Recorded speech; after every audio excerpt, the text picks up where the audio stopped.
The House bill was amended on the Senate floor just to add the word knowingly, so that a violation, you could only be fined for a violation if you committed that violation knowingly. So we should concur. Okay, the motion is to concur with the amendment. I assume Senator Lamb seconded. Any objection? Then EHE is moving to concur. Next.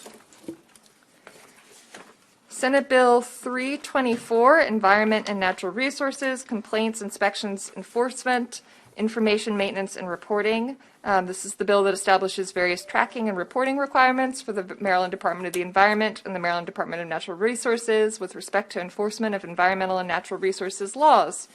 The House amended the bill to conform it to the House version of the bill, which this committee has already moved, was a straight favorable.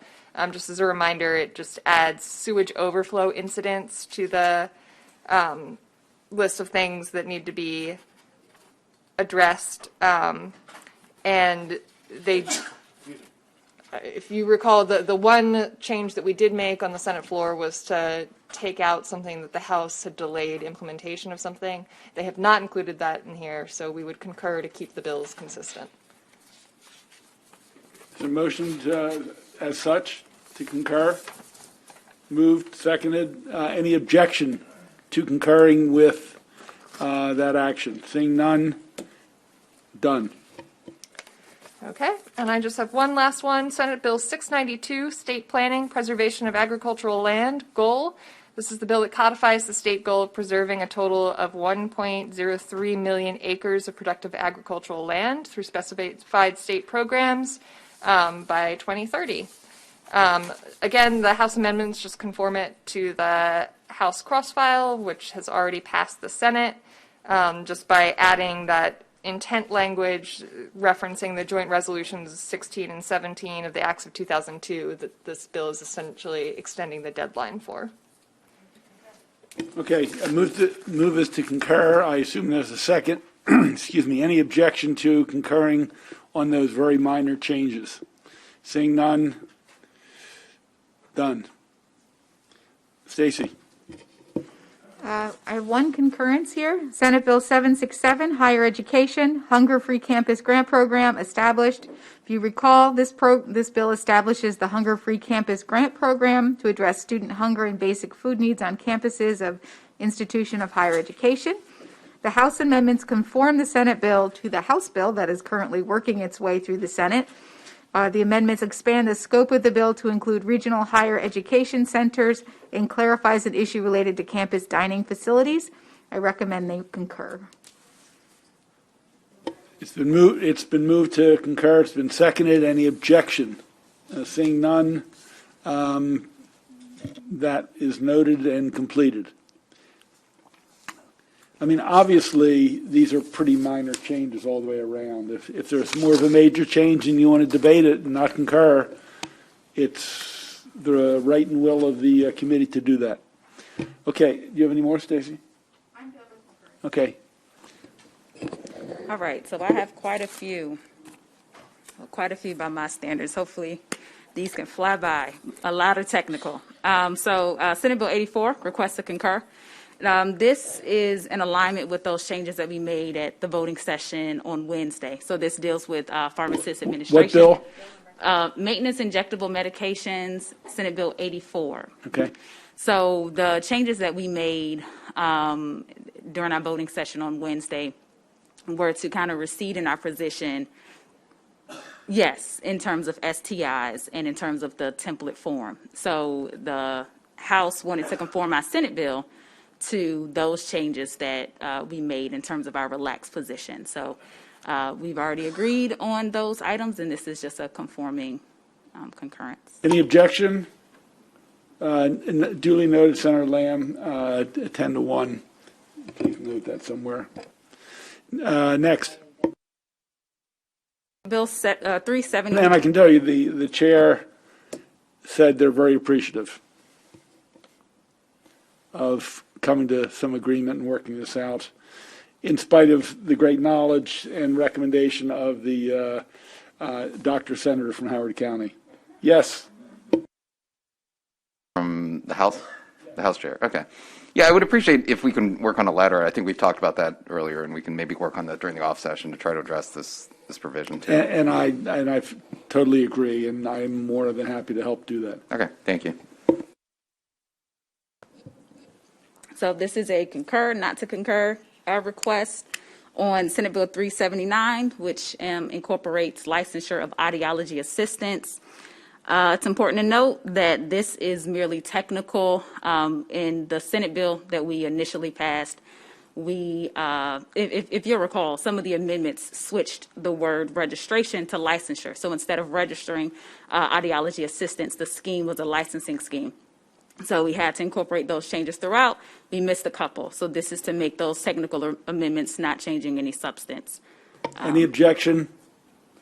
We concur to resolve the technical problems. Senate Bill 66, Office of Digital Inclusion.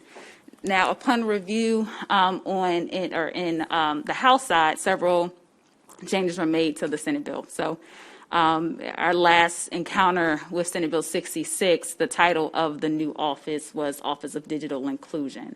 And this, incorporated those phase-in categories to incorporate full access to broadband in the state throughout by a particular date. So the Senate changed the title of the office to the Office of Statewide Broadband, restored the Rural Broadband Coordination Board, which we initially repealed, and the purpose of the board will be to administer and approve and disperse of monies coming from the fund. So before money is dispensed or distributed, it has to come, it has to be approved by the board. And the Rural Broadband Assistance Fund is added to a reporting requirement that the entire office has to implement. Ms. Foxworth, what was the Senate? Who was the Senate sponsor? So the Senate sponsor is Senator Elfreth. Okay. And the recommendation is to concur? My recommendation is the recommendation on all sides seems to be to concur. Okay. Senator? Since that was the one that we also co-sponsored, could you just repeat, it's just a new name, is that? Yes, so it's three parts. So changing the name, then makes. To what? To Office of Statewide Broadband instead of. To Office statewide broadband, yeah. Okay.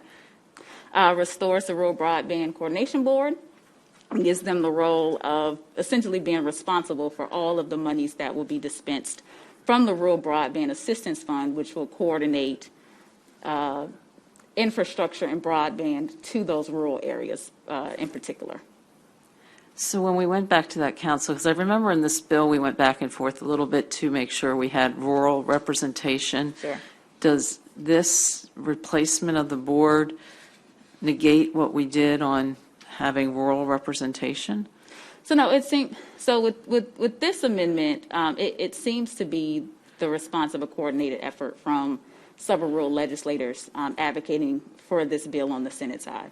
So it doesn't take power away from rural entities. It actually adds to authority. Instead of placing all of the approval and authority on DHCD as kind of this centralized force, the folks within rural spaces that live in those rural communities and that are over the board will have the authority to determine the money that's distributed and where it goes. So there's rural representation on this board? Right. Okay. Thank you. Further questions or discussion? Seeing no red lights or hands, we'll concur unanimously. Next. So, Senate Bill 687, Department of Housing and Community Development, affirmatively furthering fair housing. This requires DHCD to implement programs that affirmatively further fair housing. So the Senate bill and the House bill have several amendments, several changes. One involves regulations, the dates for reporting, and language. So the bill that comes back to us from the House uses the language in consultation with DHCD in terms of their assistance in developing a reporting plan or a housing plan and the reporting requirement. This is a specific request from DHCD, and the folks in the House are amenable to that. The regulation date, the date by which DHCD is required to adopt regulations, is also pushed back from January 2022 to January 2023. And the initial reporting requirement is pushed back from December 2022 to December 2023, so that the report and the housing element coincide in the same year. The term local jurisdictions is used to define the scope of the program instead of municipal corporations. And this takes it out of just municipalities to municipalities and counties. And this was a joint effort from MACO and MML to make sure both sides were incorporated in that.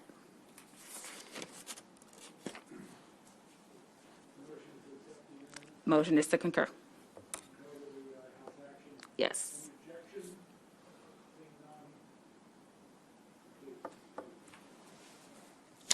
Just for the record, the best evidence thus far of Ms. Foxworth's totally fitting into the EHE culture is she just talked about how MML and MACO wanted to be incorporated into this legislation, which is definitely a pun about incorporation. Thank you.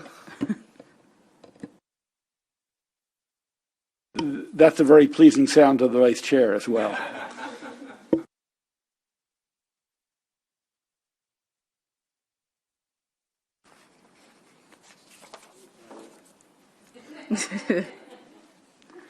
So Senate Bill 745, motion to concur, not to concur. This modifies education requirements for massage therapists, and it makes several changes to the massage therapy article.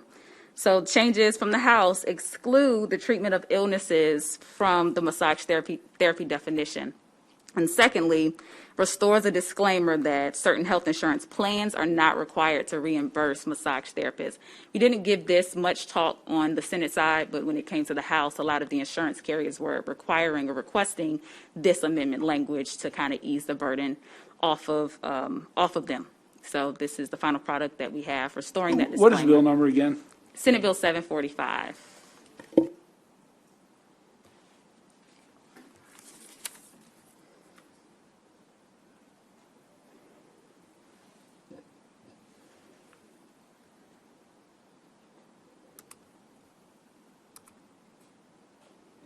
Could you go through that one more time, Alexis? Sure. So I'll pull it up again myself. I can walk through it. So the bill includes the definition of massage therapy and then excludes certain portions from massage therapists. And so this is excluding treatment of illnesses from that definition.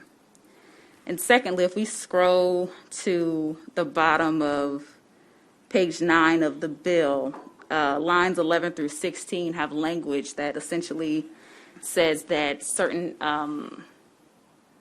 actually repeals the portion that says that health insurance plans and providers are not required to reimburse massage therapists for the provision of their services. So instead of repealing that, we're restoring that disclaimer in that language.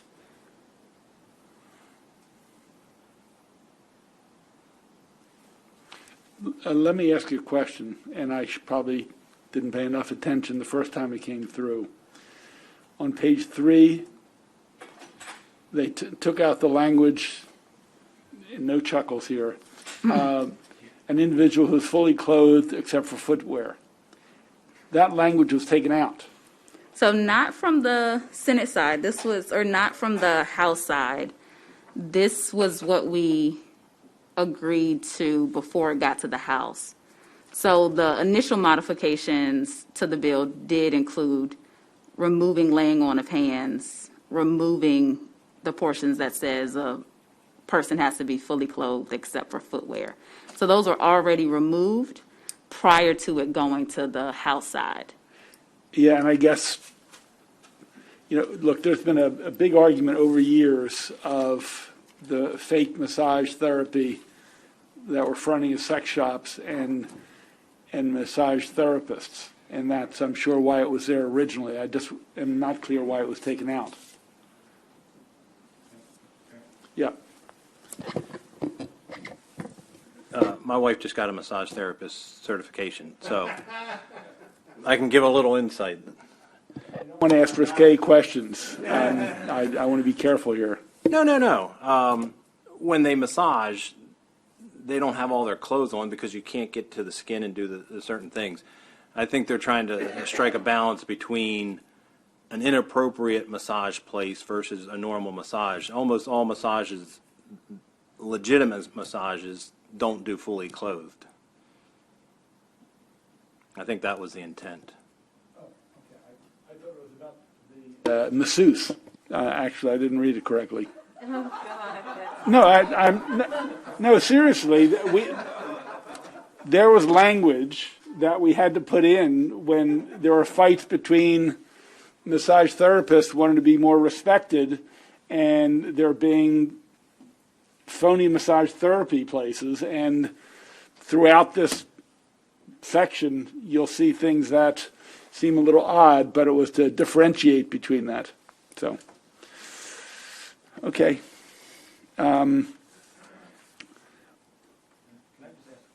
Sure.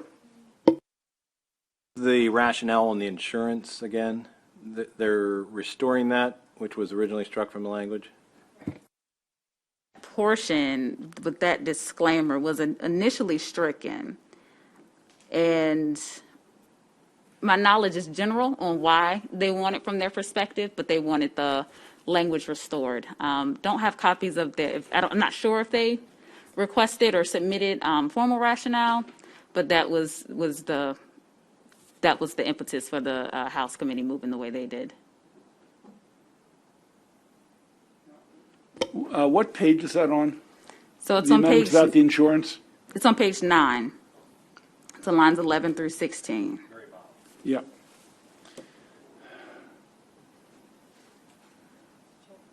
Madam Vice Chair.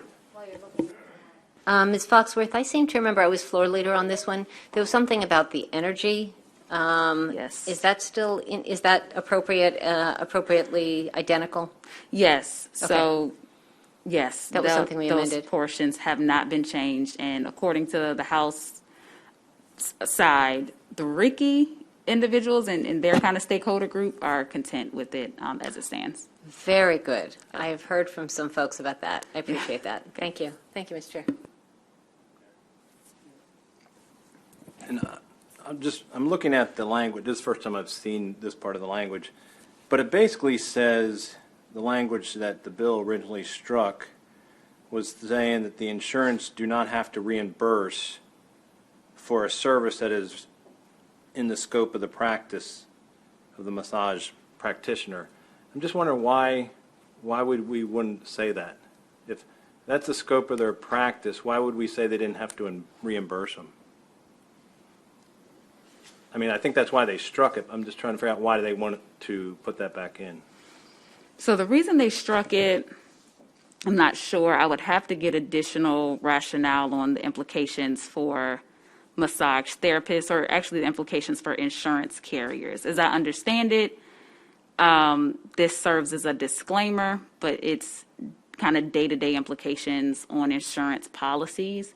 I'm not certain why they would want that to be stricken from the bill, or actually restored into the language. It would seem to me it wants to leave open the door of getting reimbursed through your insurer. I think that's the way the bill originally came in. No, If you strike it, then they said it does not require to reimburse. Right. So it's saying, So So you're saying you can do your normal scope of practice, but the healthcare doesn't have to reimburse you. they're not required to, Right. And I'm just, but they may. well, why do we have that in there anyway? I mean, it's like going to the dentist and saying, you can do a root canal, but we're not going to necessarily reimburse you. I understand why they would strike it. I don't understand why we would put it back in. so in terms of an insurance perspective, not sure of their motivations. But, I think a good point is made that required doesn't mean that they are not required, doesn't necessarily mean that they or doesn't exclude the fact of them still doing it, even though they're not required to. So, I think a good point is made on that. They're not required to reimburse. So it seems like, insurance carriers don't want that obligation. But whether or not it's current practice, I'm not sure. But it seems like they were just more comfortable with that requirement being removed. This came from the massage therapist or from the insurance companies? This came from insurance carriers.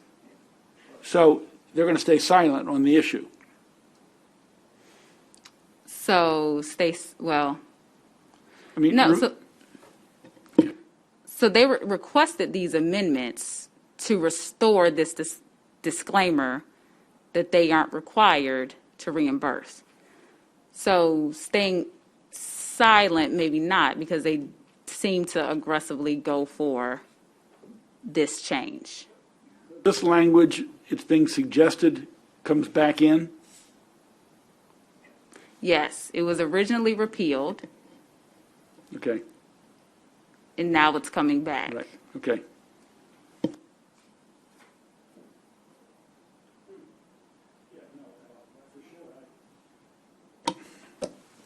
I'm not sure I agree with it, but I don't know if we want to kill the bill or slow it down at this late date. So whatever the body wants to do.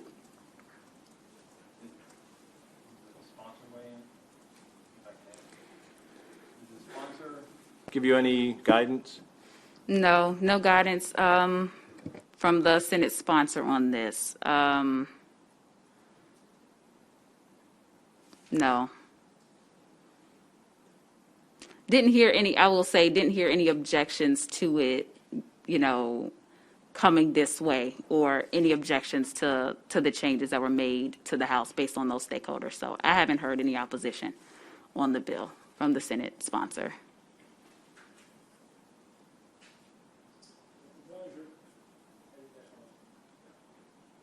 You said you didn't hear any opposition. Did you share these amendments with the sponsor? So so this is what is passed in the Senate bill, so I'm sure they're advised.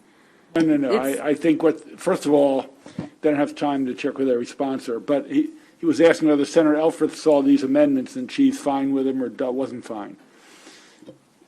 So I'm not sure if she's seen them yet. Okay, that's fine. That's totally acceptable answer. Don't rub me the wrong way. That's all I got.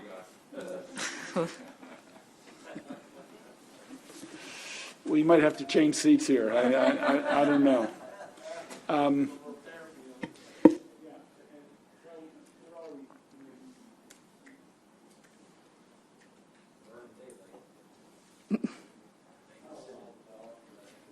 Parts in it. If you think it's going to kill it, then I wouldn't want to hold it up.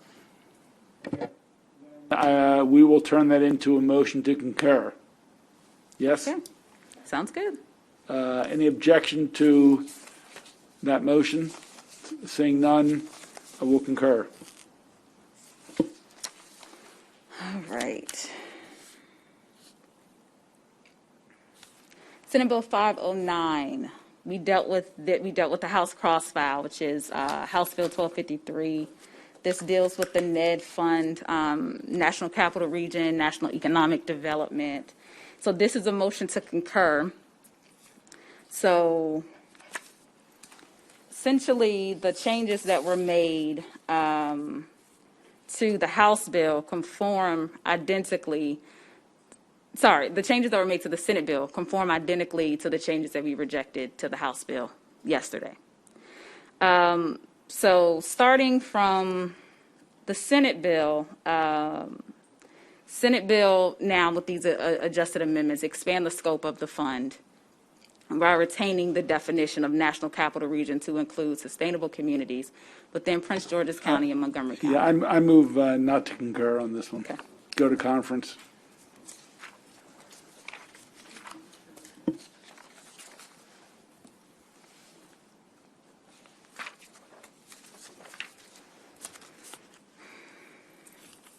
All right, Senate Bill 699, Baltimore Regional Neighborhood Initiative Fund.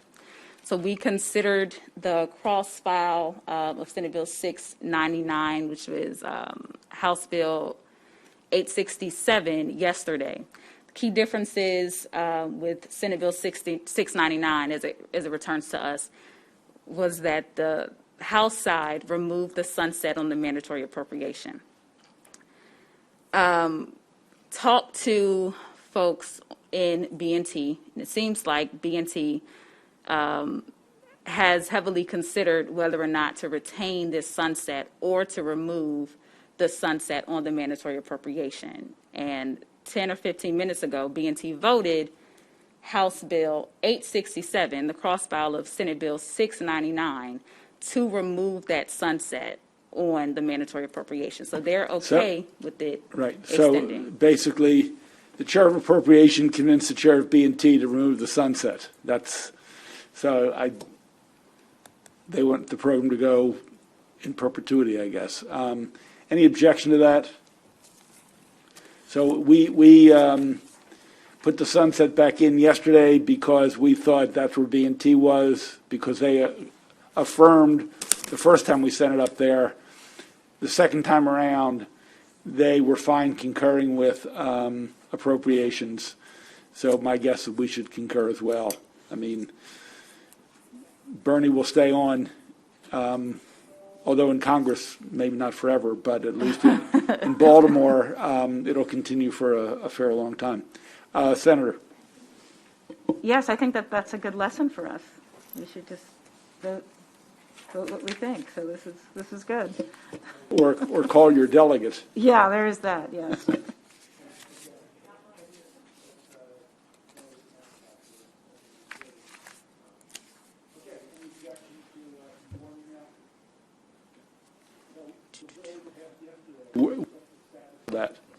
That's in B&T. So it is. It's gone to B&T. B&T rejected the amendments that we decided on. So if we wanted to reconsider our position, remove those amendments, reconsider that so that it conforms with Senate Bill 699, Yes. which will be That is perfect. what the committee agrees Sounds to. good. I don't, let's not, we don't need to. Okay, that's done. Others?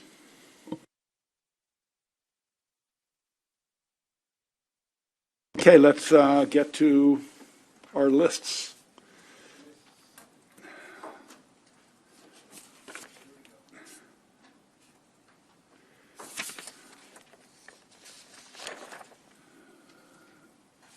Let's go to 54, list 54, and let's just work our way down.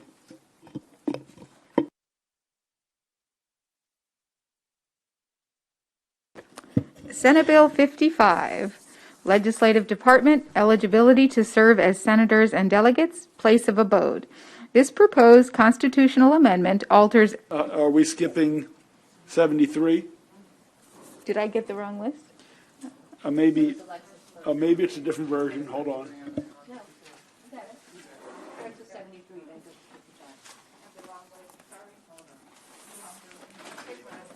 There was an updated one. I think that's probably the one you had 20 minutes ago in this.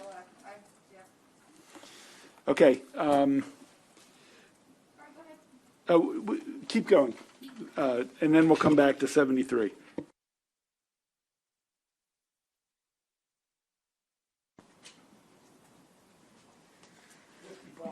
Senate Bill 55, Legislative Department, eligibility to serve as senators and delegates, place of abode. This proposed constitutional amendment alters eligibility requirements for the office of senator or delegate to require a person to have maintained a place of abode in the district he or she is chosen to represent for at least 6 months preceding his or her election, or, if applicable, as long as the district has been established. The bill also makes stylistic changes. No amendments, no opposition.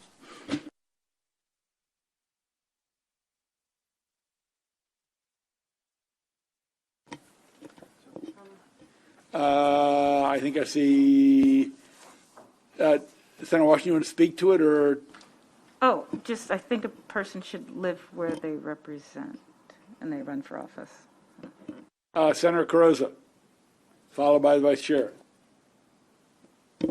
Thank you, Mr. Chair. I was just trying to get clarification. What is the time limit of how long you would live in the district? To the election. And it's changing from when to when then? Was it? I don't think there's a change. Let me see. Pull this out. No, the Constitution already requires the individual to reside in that district 6 months preceding the date Of the primary? of their election.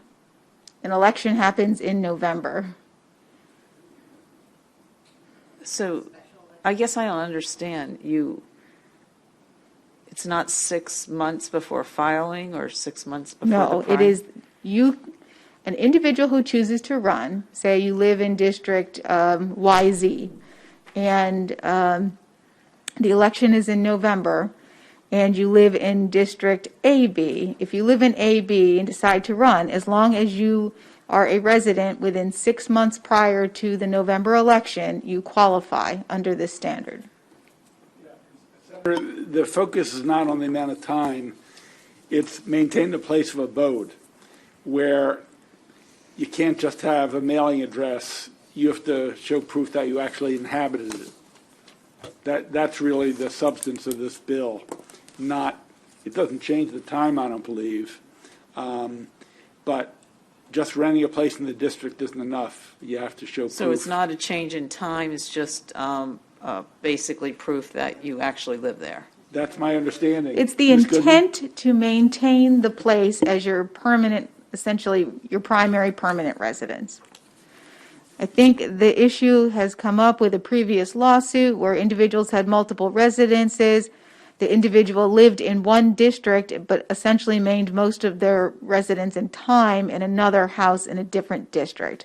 So this would require you to have resided and maintained a place of abode in that district for that 6 months prior to the election to qualify.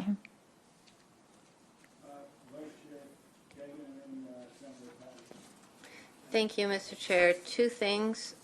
First off, I think I want to just clarify what has been said so far. So, Senator Croza, you're supposed to live in your district for at least a year according to current law, and that is unchanged. What this clarifies is not just what the chair and Ms. Goodman mentioned, but it addresses redistricting. So if there's a new district, we can't know. I mean, what if you're put into another district and all of a sudden, wait, I don't want to run in this district. Most of my people are over in this other district.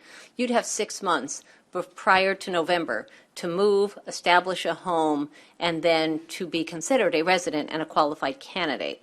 So again, I'm assuming that Stacy or the chair would correct me if I'm wrong about that, but that's the way I read this. The second question I have, probably for the chair, is that this is a Senate bill.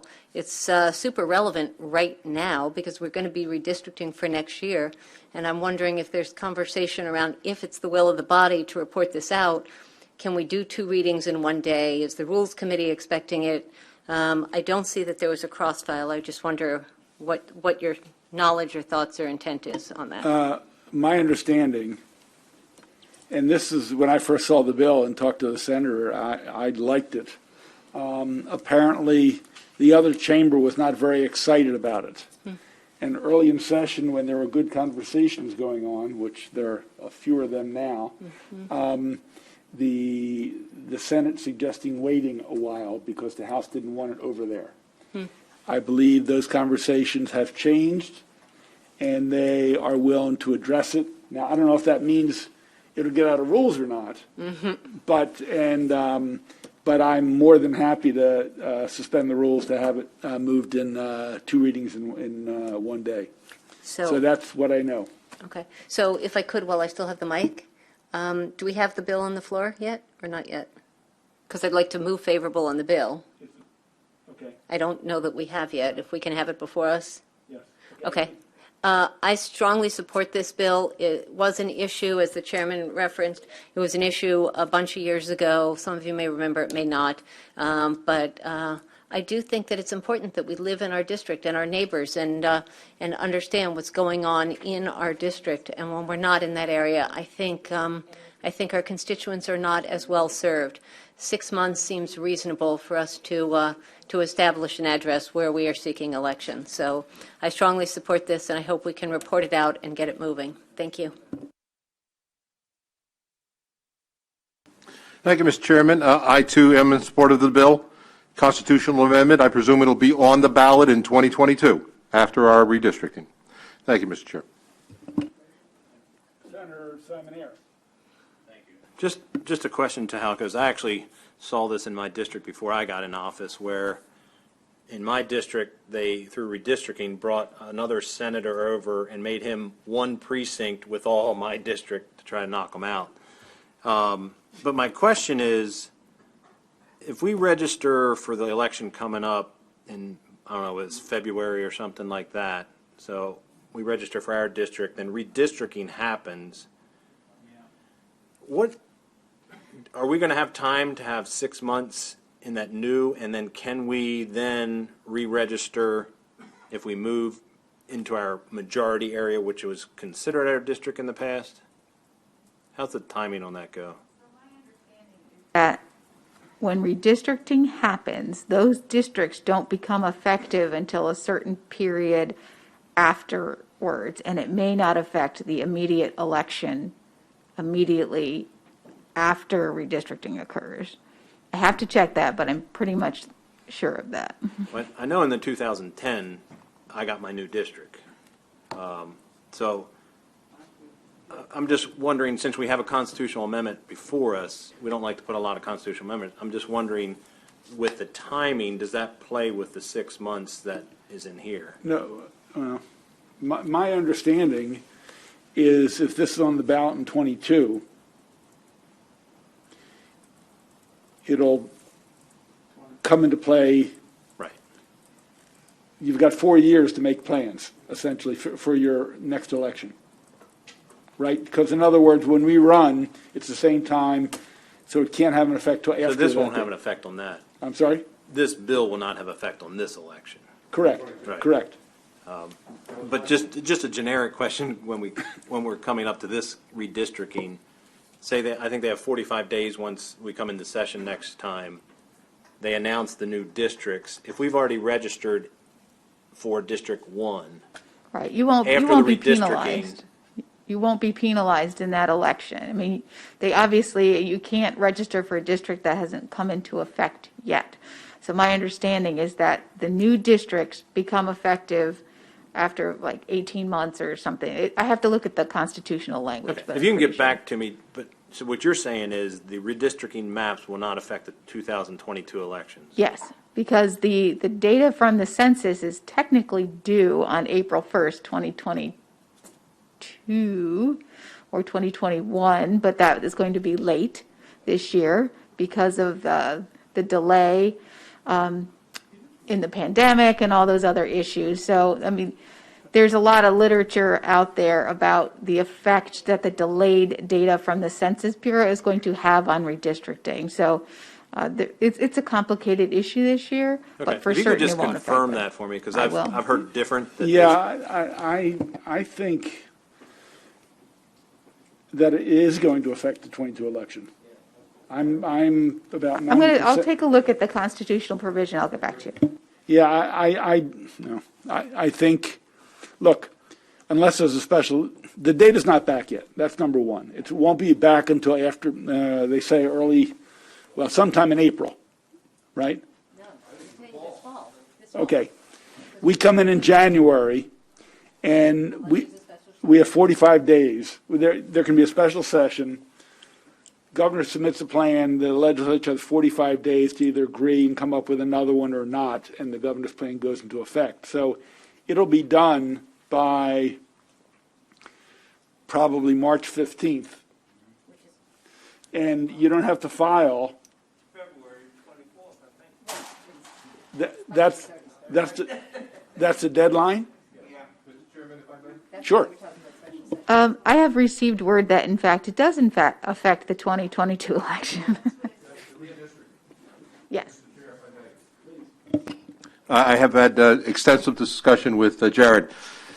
The maps may be or may be approved after we have all filed for our positions in our districts, and the State Board of Elections will give us the opportunity to stay or to move, that we would have to physically move in order to meet the requirements of the process. But there is about a week's time between end of registration and approval of the districts, unless the General Assembly approves it early in the process. Because it's supposed to be introduced the first day of session. If 30 days later, mid-February, it's approved, then everybody has a good shot of registering where they want to. But like you said, 45 days is not unusual. And then there's the court challenge. So all I can tell you is it's a moving target, and we're just going to have to wait and see. But there's going to be some gray areas in there. Now, the other issue is the congressional redistricting has an advanced filing date. So that's the special session in the fall is generally just the congressional. And then the legislative is, by Constitution, the first day of session in January.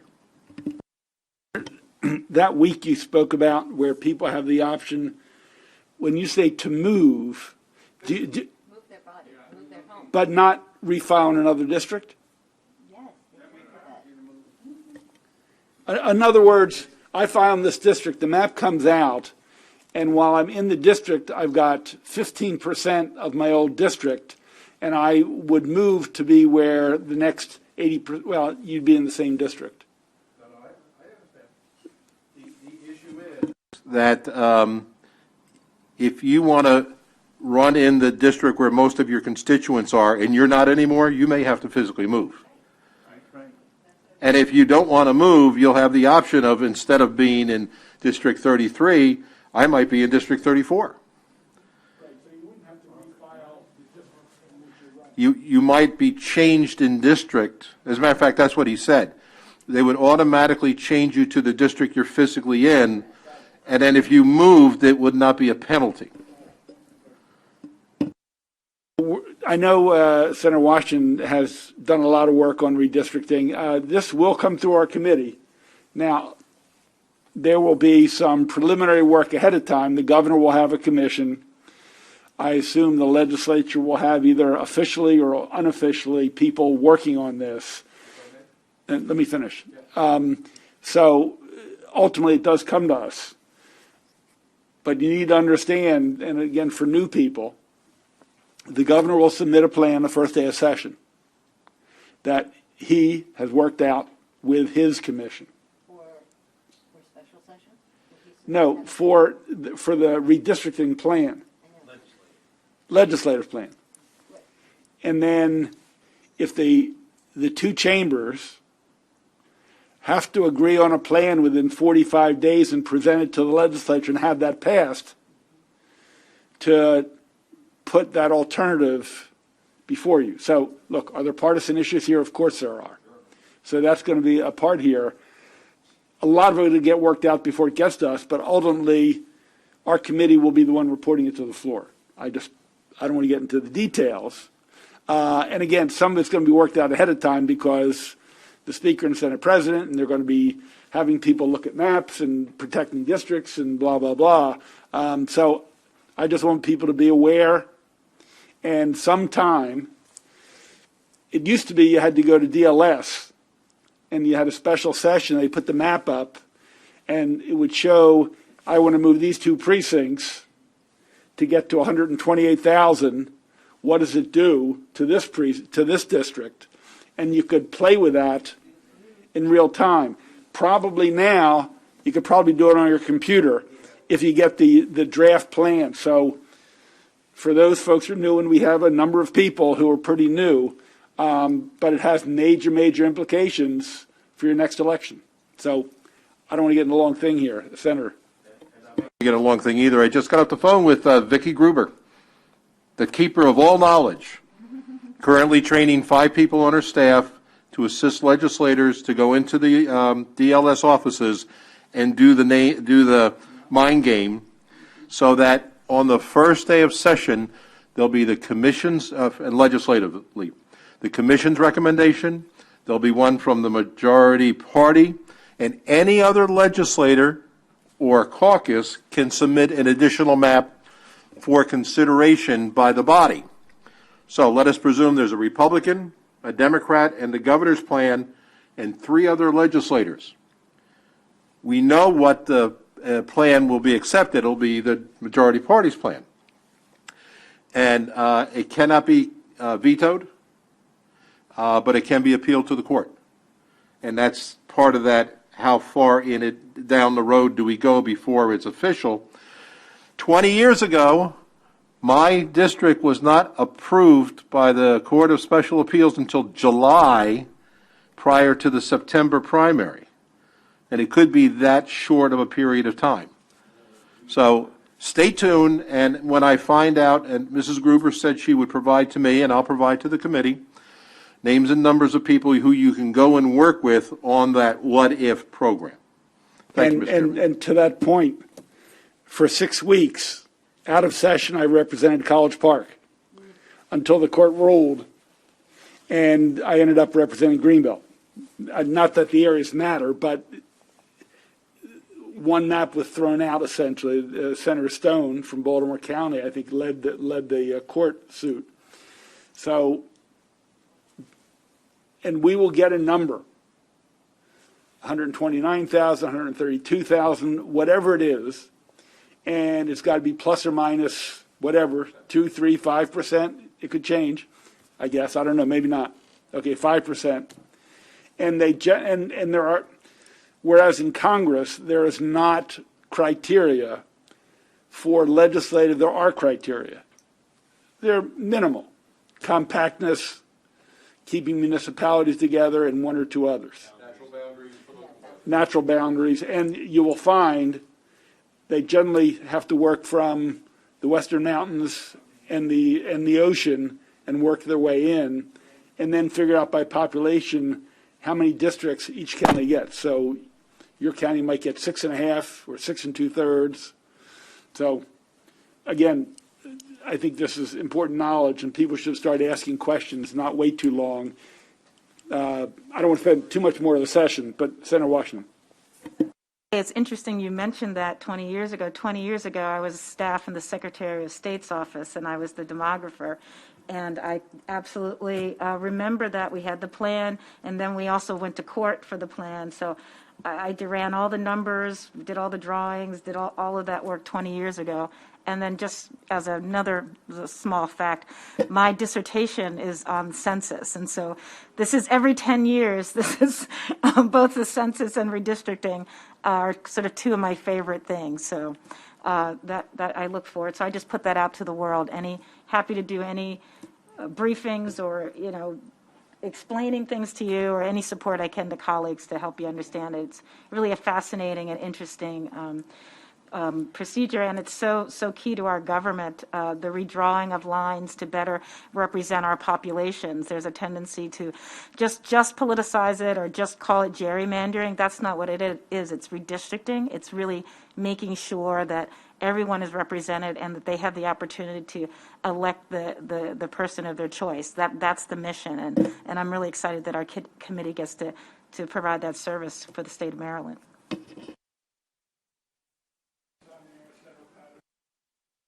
And I'm just going to ask a brief question, just for my knowledge, since we're on this topic. I visited California, and they had 900,000 in their state Senate districts, and I think we went up to 47 recently. Is there a process to go to 48? I mean, who determines? Is that the legislature? No, I think it's constitutional. And as you know, they divide 47 into whatever the population is, and that's how they decide what the average district must be the goal. But as far as I know, they've never talked. It's been 50 years. 1973. When they added districts. Yes, that's when this District 33 was created with John Cade. Okay, so it's been 48 years. Senator Patterson. Thank you, Mr. Chair. I just wanted to say that while I've been somewhat involved legislatively, but I had experience on the county council where we had to draw our own district line. And I just want to just throw out there, this is a very explosive, sensitive, emotional situation. Because everybody comes to the table trying to protect their own turf. and once you move one, it impacts everybody else. So I just want to say, put your boxing gloves on and get ready.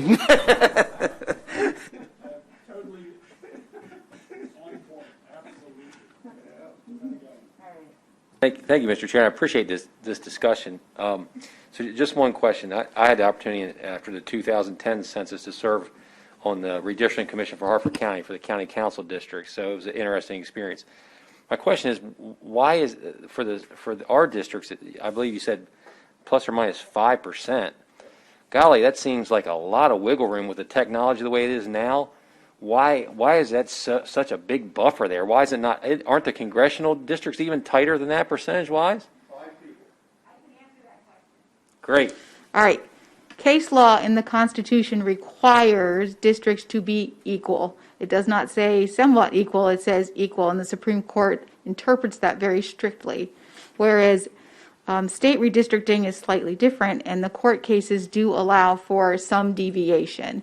So they will allow up to a certain percentage in deviation, though they do try to keep it within a smaller percentage. Well, why 5% there? That seems so high. It's not 5 is not a cap by any stretch of the imagination. It can go in various directions.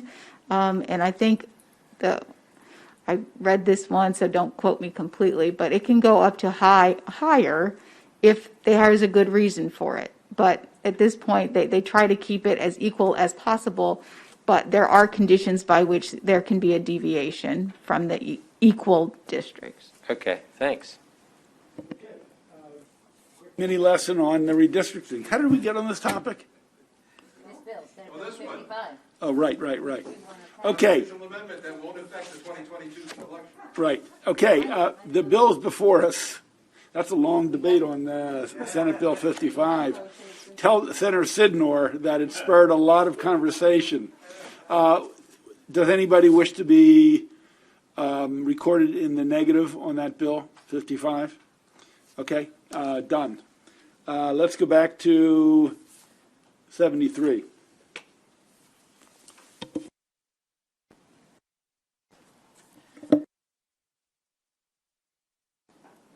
All right, so Senate Bill 73's cross-file for House Bill 239.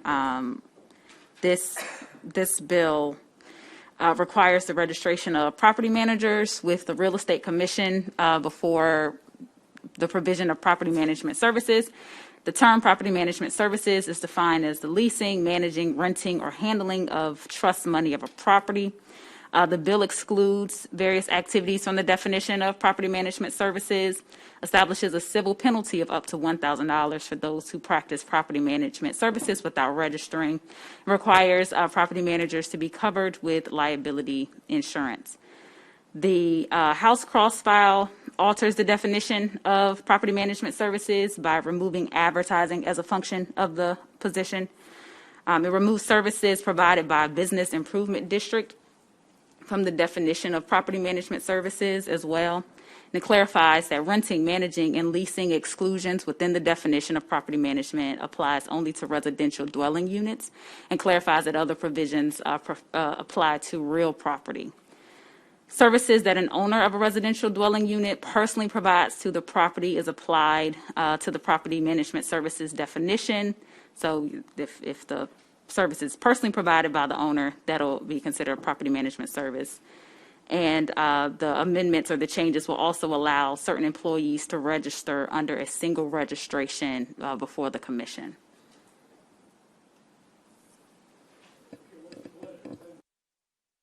A real quick clarification. So if I have one rental property, I have to register.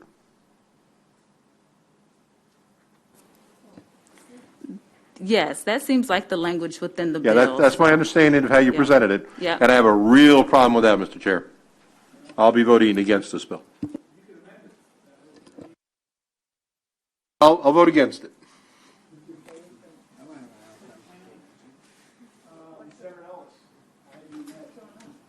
Thank you, Mr. Chairman. So is there a licensure requirement educationally or experience-wise, or if I want to do property management, just pay a fee and that's it?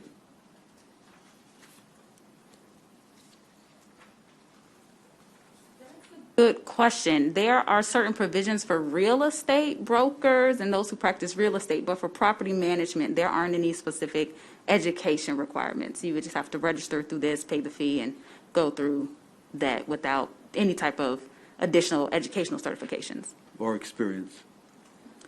Senator, on page 3, it says, "The commission shall determine the qualifications for registration as a property owner, and that the commission may set up by regulation reasonable fees for the issuance of the registration." So that seems to be an open question, and the commission sets it. So there could, I mean, it's my reading, they could say you got to take 2 courses of X amount of hours to be a property manager. I don't know. Or maybe they'll just say, pay $100. I just don't know. But Yeah, so, thank you for that, Mr. Chairman. Thank you, Ms. Foxworth. So, I mean, isn't that our job to say what the qualifications are for licensors? And why would we delegate that to the agency?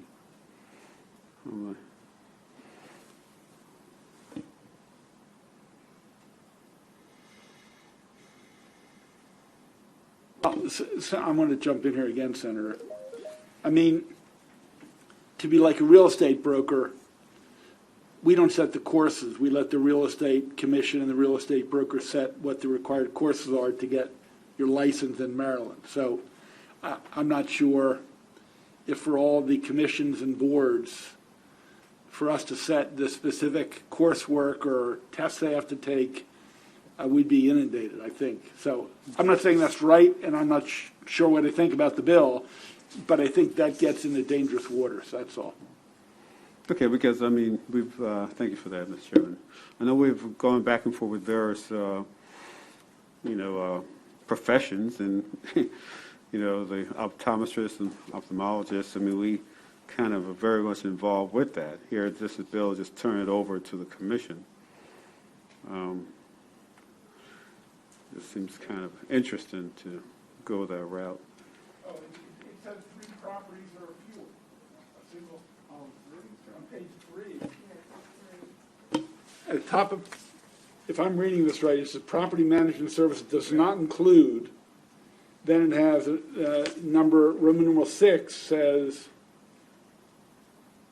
that an owner of 3 or fewer single-family residential properties personally provides to the properties. So, Senator Riley, I think there are some exclusions here. I didn't. Part out. So. Okay, I was on the Senate bill. So Yeah, that's what I was trying to tell you. We should work on the House.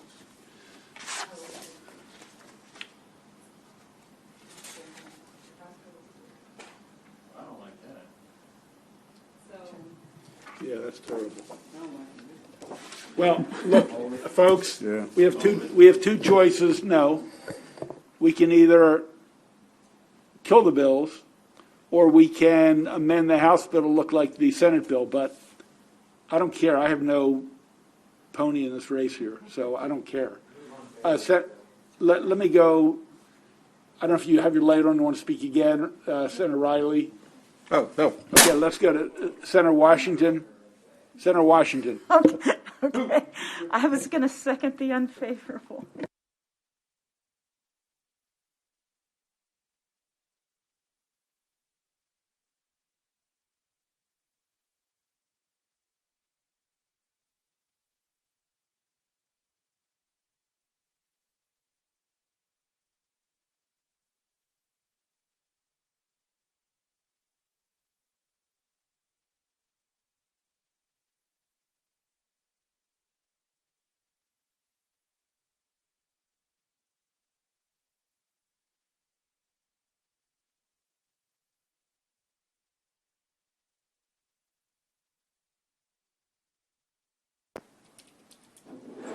Are we on 137? Sorry. Senate Bill 137, Maryland Transit Administration Conversion of Zero Emission Buses, Zero Emission Bus Transition Act.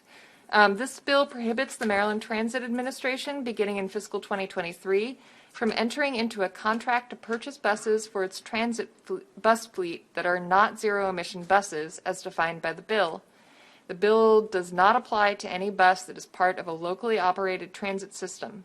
The bill also requires the Maryland Transit Administration to submit a report by January 1st, 2022, and each January 1st thereafter regarding the conversion of its bus fleet to zero-emission buses. There is an amendment in your packet being offered by Senator Pinsky. This amendment conforms the bill to the provisions of Senate Bill 414, that was the Climate Solutions Now Act, as passed by this committee, just the transit bus provisions. Specifically, the amendments authorize the purchase of alternative fuel buses in some circumstances and require the buses to be paid from the Transportation Trust Fund. The amendment also requires the Maryland Transit Administration to ensure that the development of charging infrastructure to support the operation of zero-emission buses in the state transit bus fleet.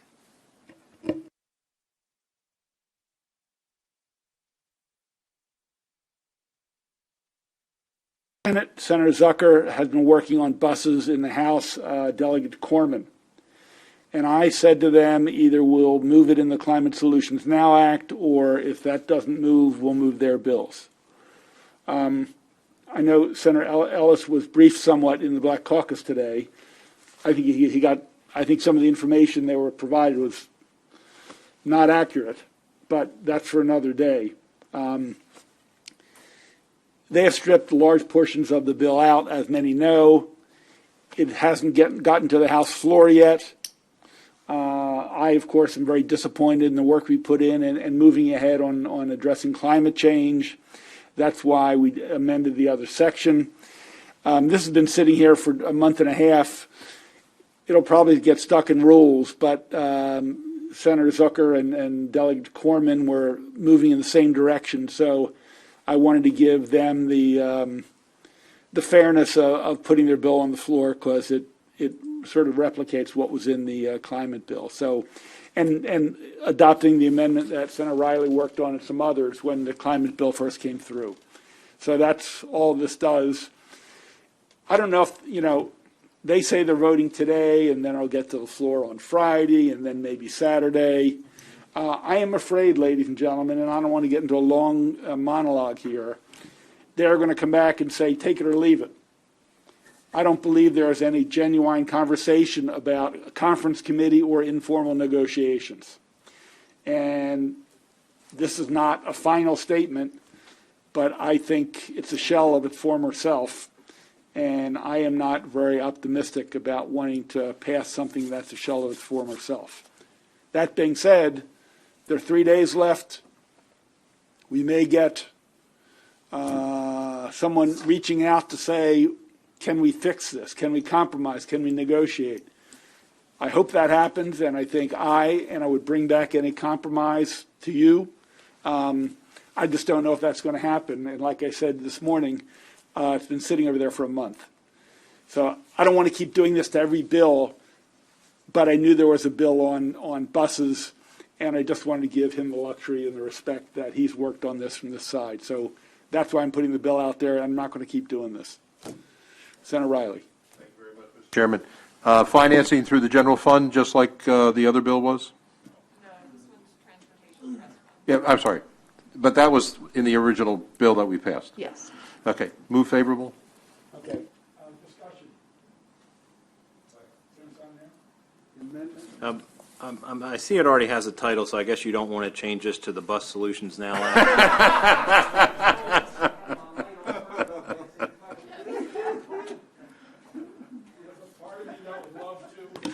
But I think we've staked out our territory on that issue. I think we're fine. I don't know, unless people really felt that benefited.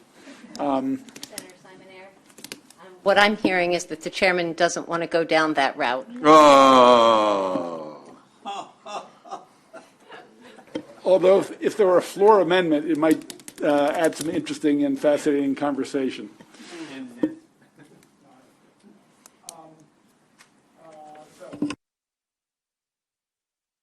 137 as amended with the other language that we had already adopted in Climate Solutions Bill. Anybody wish to be recorded in the negative on that? Okay, seeing none, next, please.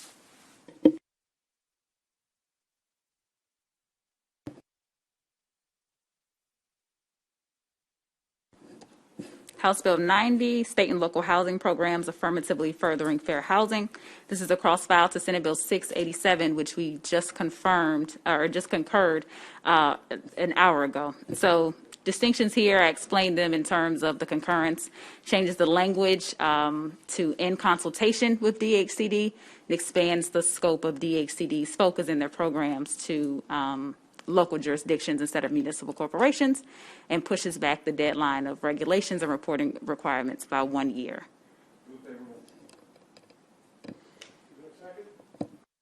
Discussion. Okay. Anybody like to be recorded in the negative on the favorable recommendation? Seeing none, 11-0 to the floor. Thank you. Next. House Bill 92, Procurement Invasive Plant Species Prohibition on Use of State Funds. This bill generally bars state funds from being used to purchase or plant an invasive plant species for an outdoor project beginning July 1st, 2022. The prohibition does not apply if the plant species is commonly used for agricultural or horticultural purposes and is being maintained for the purposes of education or research. With pleasure. It's been moved and seconded. HB 92. Would anybody like to be recorded in the negative? Seeing not, that goes to the floor. Next. House Bill 97, cross-file of Senate Bill 66, which we just concurred with earlier. So the changes are exactly the same. I can explain them again if...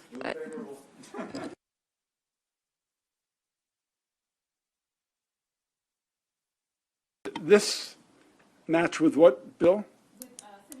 Which is Office of Digital Inclusion, or Office of Statewide Broadband now. On the concurrence list. So, yeah, the Senate was, and so this is a cross-file.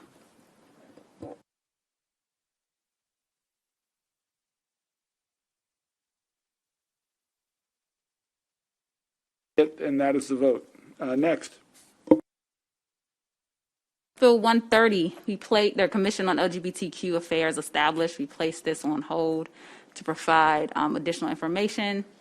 Received additional information if the committee will be edified by that. So essentially, this bill establishes the Commission on LGBTQ Affairs within the Office of Governor's Initiative. And in terms of local jurisdictions and in terms of overlap with Civil Rights Commission, so I found one commission that does work in terms of a justice-oriented perspective with local jurisdictions to provide or to provide advice and counsel on providing legislation, and that is, I think it's the Statewide Justice Commission, and I've written it down. So there's one, so not an exhaustive list, but I did want to provide that there was one addition based on a senator's question on yesterday in terms of that relationship between commissions and local jurisdictions.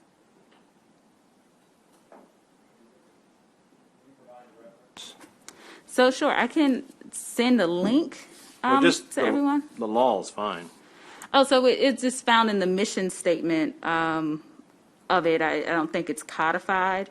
It's the Local Government Justice Reinvestment Commission, Senator, and so there's nothing in law like this. It's just somebody put a mission statement out. So I don't think the Local Government Justice Reinvestment Commission is codified, but this is an active commission that the state is engaged in. But so in terms of codified law, actually Actually, I have to recall whether or not this commission will be codified. I think it won't be, but I have to look back at the legislation. So pardon me for that. In terms of codified work, No, couldn't find anything that's codified in the law that requires commissions to work with local jurisdictions. But the closest I found was this, and tried to give it as exhaustive a look as I could within the time confines.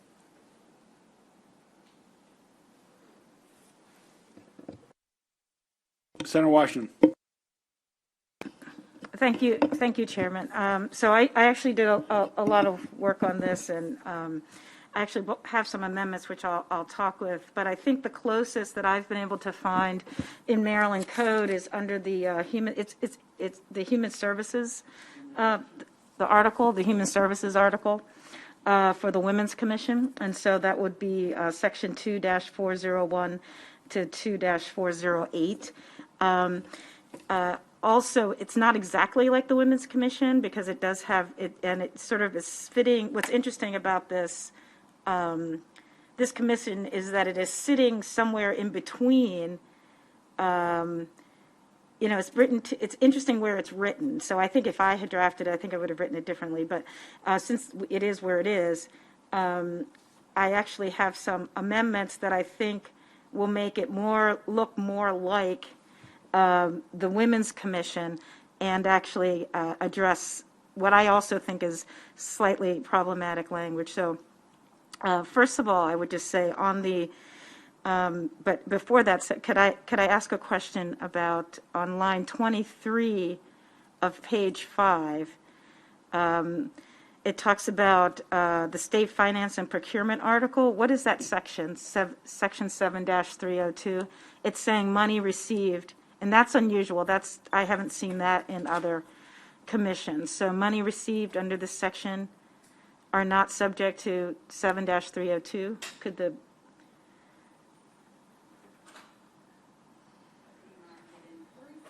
glance over that? Okay, all right. I think that's because of line 16 through 18. The commission may not say, no, I got it. So I'm okay with that because there are I've found other provisions where we definitely are able to get federal money and foundations.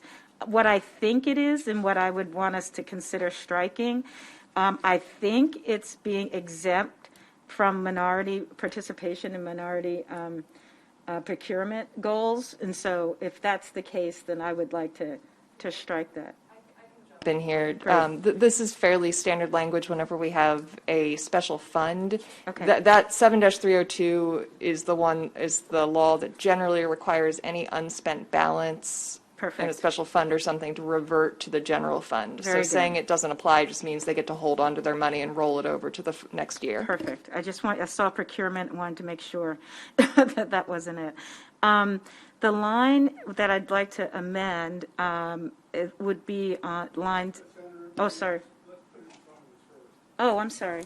Oh, moved in a second. Yes. Sorry about that. So the lines 8 and 9, where it says work with local governments to pass laws that are inclusive, there is language from the Women's Commission, and we've experienced this, where it says inform executive and legislative branches of government on issues related to LGBTQ persons offering testimony on these issues before legislative and administrative bodies. So that's something they do participate in educating about the past, about legislation. So I would like to add that language.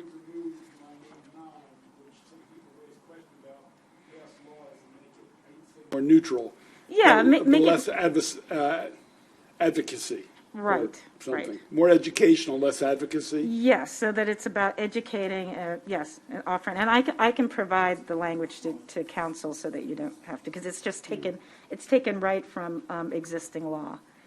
And then there's some other language, and I'm just going to offer these as a package and just ask you all to accept it.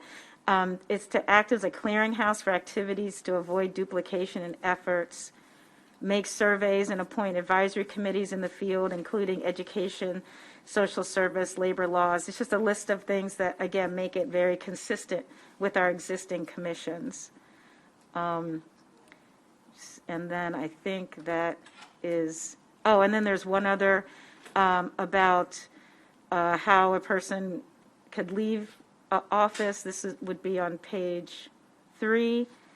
And I think we'd put it in as F, and say a member who fails to attend at least 50% of the regularly scheduled meetings of the commission during any 12-month period shall be considered to have resigned.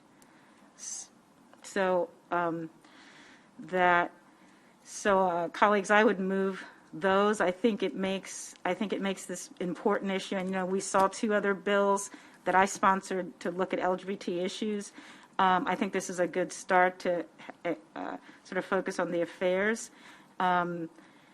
Its mission is clearly different than the Maryland Human Relations, in that it will not be investigating specifically discrimination. It's actually just collecting data and educating people about it, whereas the Maryland Human Relations Commission, it's their charge to actually do something when they receive questions about discrimination. So, yeah. Yep.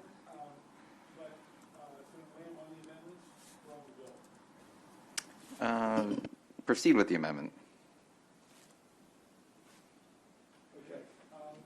Let's work backwards. Attendance at meetings. Anybody object? Fine. That's adopted. Let's go to page 5. I don't know if that was the next one or not. Lines 8 and 9. Replacing to pass laws with assist in testimony and what else? You want to read it again? Executive and legislative branches of government on issues concerning and provide offering testimony on these issues before legislative and administrative bodies. Okay, discussion. Replacing lines 8 and 9. Yep. Discussion on that part of the amendment. Okay, anybody object? Adopted. Excellent. And then the next one, again, is taken from the Women's Commission, and it says act as a clearinghouse, and it's in the code there. It says act as a clearinghouse for activities to avoid duplication of effort and to make surveys and appoint advisory committees in fields including education, social services, labor laws, employment policies, blah, blah, blah, legal rights, and family. Any objection to that part of the amendment? So you're saying the commission can establish other committees? Yeah, it can appoint an advisory committee to help specifically in some of these areas, like in education and social services, labor laws, that it can help, it basically have advisory people to help them in accomplishing their work. So it's like specialty areas. So what you're envisioning is an overarching commission with 1 or 10 or 20 committees under it? Well, it's up to the commission to appoint what they want to do. It's just giving them that ability, again, that the Women's Commission have and other commission has, to, if they need an advisory committee in a specific field, if they're looking at education, or if they want to look at employment, or if they want to look at, based on the data that they're collecting, it'll give them the opportunity and the authority to appoint an advisory committee. But if you have some ideas about how to make that more narrow, but again, it's consistent with what we have in the Human Services article. Yeah, and Senator, before you respond, I think the reverse works too. If the organizations that don't have a lot of knowledge or expertise and want advisory committee to help them develop their policy, Right. it acts as a clearinghouse, and they have a place to go to get additional resource, I guess, if you will. But it's obviously up to the committee. And there's no statewide entity that does this for LGBTQ organizations. There are, as you know, there are advocacy organizations, there are political advocacy organizations, but there's nothing, like what we have for other groups that experience discrimination or have specific issues. Yeah.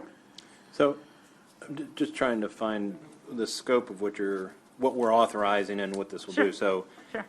they can make surveys, Yes. and then, which includes education, social services, labor laws, employment policies, law enforcement, health and safety, expanded service, legal rights, family relations, human relations, and military.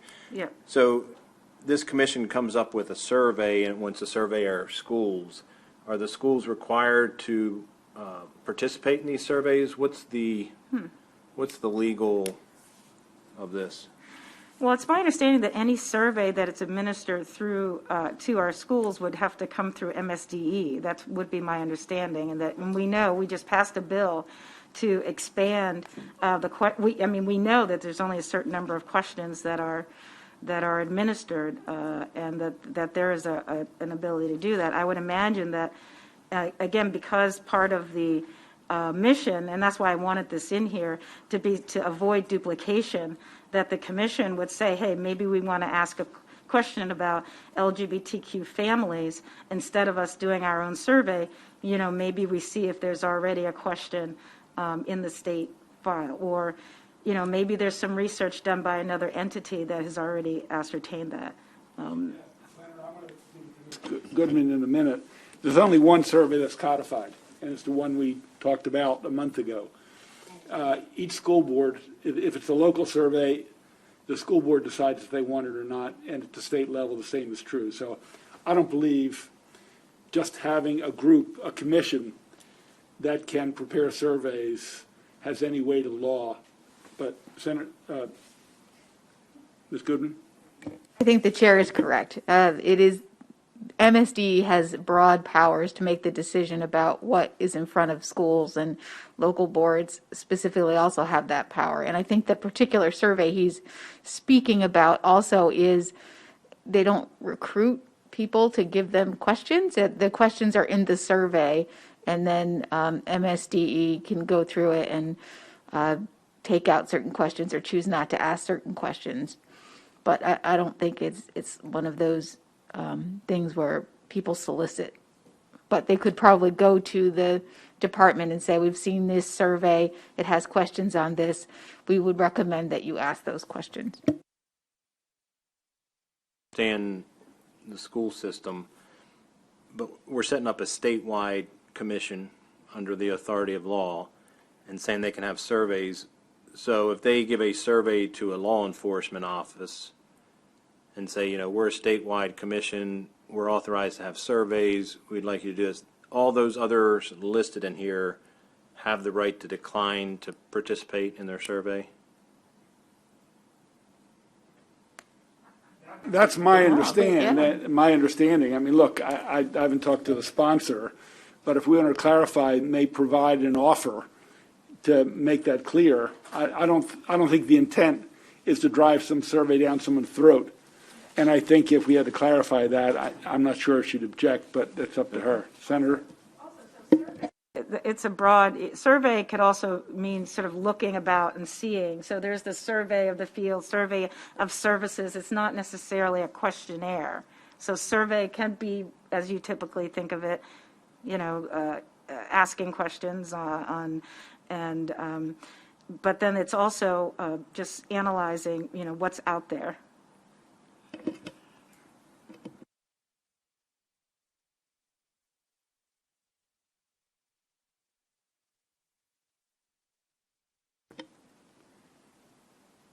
I think we did. There's no, it wasn't confirmation, but we did.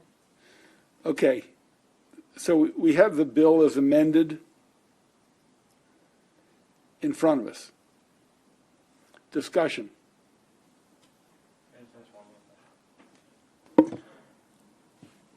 So, I mean, I agree. I don't think this is appropriate in this part of the code. It just sticks out like a sore thumb as being different. We're whereas the other one in the human services, I think you're trying to line it up more with that, which makes more sense. But aside from that, the commissions that I looked up, a lot of them dealt with discrimination, which is appropriate and all that. But this goes further in the sense of not saying just discrimination, but policies of inclusion. Almost like this commission is going to, the goal of it is to make sure everybody's included in this protected class. And I guess my question is, where do we draw the line as far as other protected classes, you know, based on religion or race or whatever, and coming up with policies and commissions to say we need to include them? I mean, is this the first of bills coming in next year that are also struggling in different areas? Because the inclusion seems to go in broader than the normal, you know, we want to see where discrimination is, we want to identify it, collect the data, and correct the problem, which I appreciate.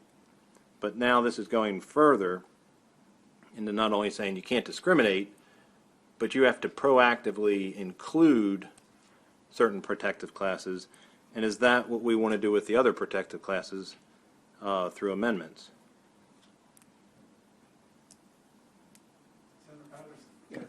Just having to walk in on the end of the discussion.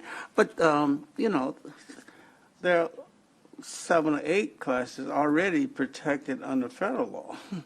You know, like you said, age, national origins, race, color, creed, all those kind of things. So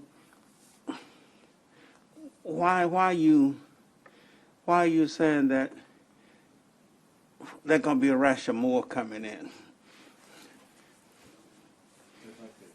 So this bill doesn't add protections to any specific class. They're already protected under federal and state law. Okay. What this does, and you missed some of the amendments, they've trimmed some of it back, but this is also not only saying let's look at discrimination in this one particular case, which we do in other things, but it goes beyond that and says not only do we want to protect that class from discrimination, we want to make sure that we proactively include them in policies and so forth. And I'm saying with the other protected classes, that will be what's coming next. Based on race, they should be included, or based on your religious beliefs, they should be included, which are not under current law. So we're expanding what we're trying to do, and I don't think we want to have just one protected class be the ones we want to include. I think you would want to do that for all protected classes and treat them equally. That's all.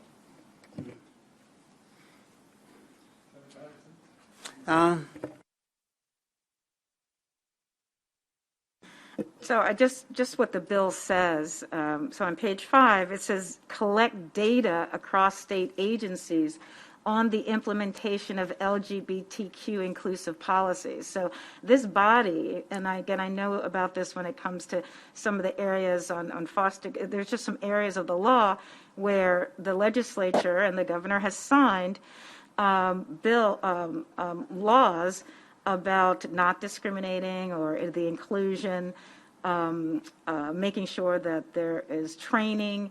And so this is just collecting data on the, if you read it, on the implementation of policies. So this would be exclusive policies. And again, it's not advocating for it. It's not saying that there's more, although we should. So I don't think there's anything to fear at this moment. But I do think if we're not, just to the broader point, if we are passing anti-discrimination laws and we're saying it's illegal to discriminate in employment and housing, wouldn't the goal be that that individuals are included in the agencies, or is included or not excluded from participating in business or in any other thing? So I think it's. Well, this is good practice for the floor, but this is good, I would hope that I'm convincing you that this is part of what we should be doing. And the least we're doing is just setting up a group of 15 people who are going to meet and talk about these areas and potentially provide some information to help us make laws or to help to help improve the quality of life for LGBTQ persons in our state. Question. And not to trivialize this, but it seems the number of, I don't know what to call it, variation on a sexual orientation. I mean, I'm thinking non-binary. As there get to be subsets or more nuanced sexual orientations, if we call it that, even though that might be outmoded, are people going to come in and want to add to, the LGBTQ? Some education. The Q is part of being more inclusive. When I was in college, we were just gay and lesbian. Then we added, we're like, well, people will say, well, that doesn't describe people. Sometimes aren't just straight or gay. They're, they are bisexual, so they do other things. And then there are also people who are born in a body that is inconsistent with who they are, and so transgender. So I think the Q has just been accepted as okay. It's inclusive of a fuller range of individuals. About that. I'll get to it in a second. Yeah, I just wasn't sure that was accepted by people who have another way of describing themselves. But if it is, it is. I mean, obviously, it's... Okay, Senator Gallion. So that was a question I was wondering, and honestly, I'm a little naive on this, but I'm looking in the bill, and the Q, according to this, is queer, but I thought that was questioning. I thought, to me, I thought queer was looked at as a negative term, and it was questioning. What am I missing here? Just to be honest, it's a moving target, but queer is, again, I'm older, so I'm of the same class that sort of when I was growing up, that if you said that you were, that was a negative. However, over the last 15 years, it's a reclaiming of that, and that's not something to be ashamed of. So, okay. It's not something I would suggest you say. No, I'm quoting the bill. I'm not. But I would, just like we are all members of different groups, and we know that we can say things that, right. it's my understanding. It's been the most the individuals do that. This one, as I grow to become more comfortable with it myself, it's definitely what people, certainly the younger people are preferring. So, but I thought it was questioning, though. I thought. But it seems like folks have landed on queer. It seems to be where they've landed.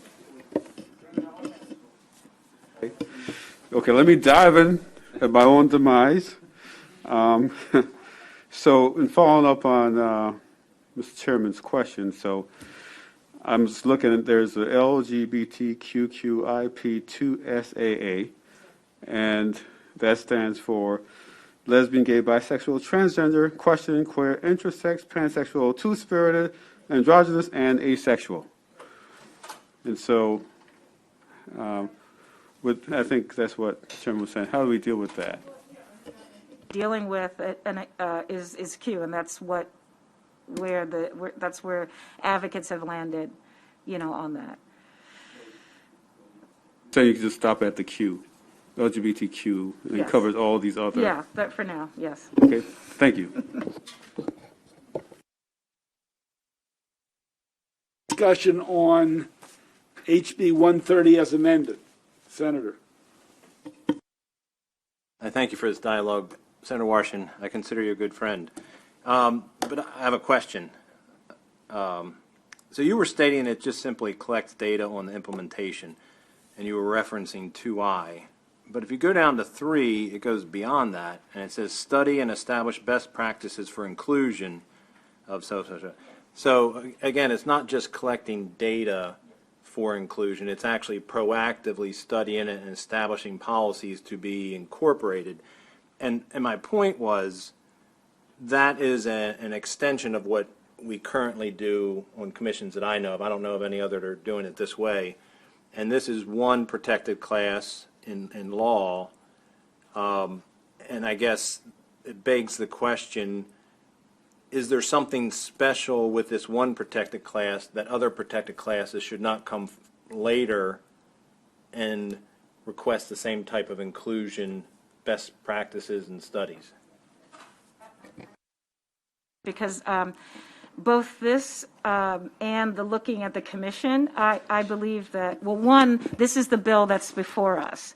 But in reading and looking at the Women's Commission, because it refers to wives and housework, and there's a lot of old, so I actually think that what we should do is next year is actually revisit these commissions, just as we've revisited the Environmental Justice Commission. So to answer your question, yes, I believe that we need to update all of the commissions, looking at their mission and making sure that they are relevant to today's issues. For some amendments, so thank you.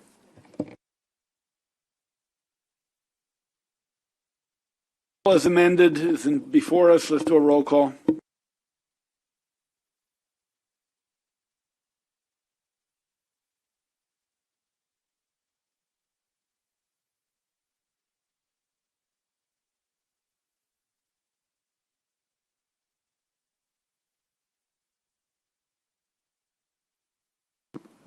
This is going into the Governor's Office of Community Initiatives, and I think some of the issues that are being raised here, with the commission and being in my former life involved in trying to reorganize and streamline those commissions. So I just don't, based on what we've talked about today and the organizational structure, I'm voting no.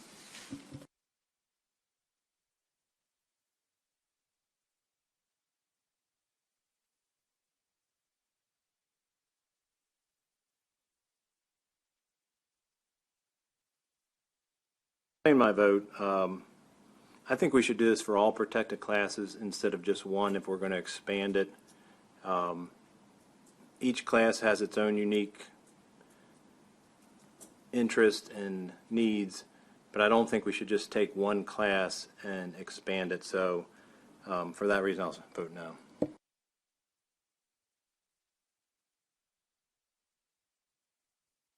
Okay, the vote is 8-3 in favor of the bill as amended. It'll be taken to the floor as such. Next bill, please. In terms of logistics, we're going in at 6:15. We will break in enough time for people to help get some sanity, either by walking or eating or doing work, whatever will get you sane. So we are not going to work up to 6 o'clock. We'll maybe 5 or 5:15. Next bill. House Bill 161, licensure or health occupations licensing of audiology assistants. We concur with this cross-file, explained the technical amendments that needed to happen, changing registration to licensing throughout the entire bill. And that's the only change that the House version makes.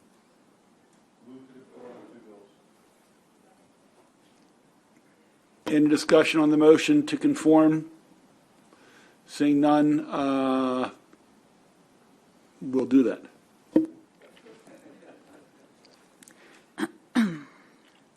House Bill 299, State Board of Physicians, genetic counselors, licensing.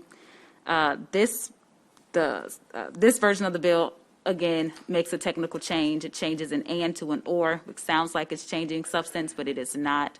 So it's a technical change that we identified that was missed through the changes on the House side. So for them to ensure identicalness, we need to make that change. Foxworth, there is a cross-file? Yes, so the cross-file is Senate Bill 34. Has it come back to us yet with that amendment? So it was accepted. So the Senate bill, thank you. So the Senate bill as it was fine. Okay. So it didn't require any additional amendments.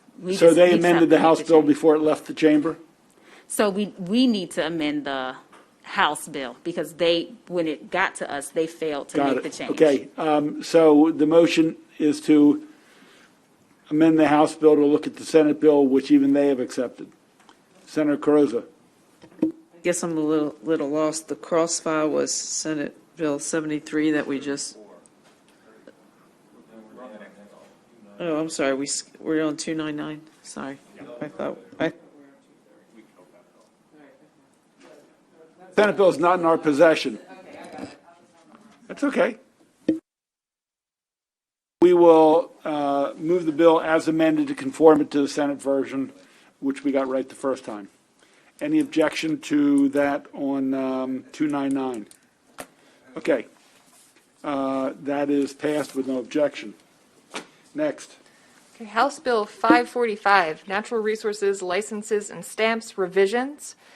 This bill requires the Department of Natural Resources to make available and, on request, issue any license or stamp authorized under specified provisions that require or authorize anglers' licenses, trout stamps, sport fishing licenses, special charter boat licenses, special commercial fishing pier licenses, and hunting licenses and stamps in a digital or electronic format.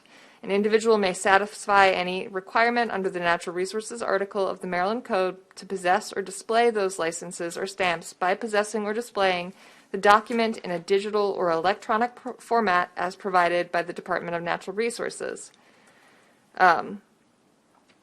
The bill also prohibits an applicant for an angler's license, a Chesapeake Bay and coastal sport fishing license, a special charter boat license, or a special commercial fishing pier license from willfully making a false statement or representation to the department on the license application. There is an amendment in your voting packet being offered by Senator Gallion. This amendment exempts the Chesapeake Bay and coastal sport fishing licenses that are required to be affixed to a boat from the bill's requirements. So, those can't be digital because they have to be stuck on your boat.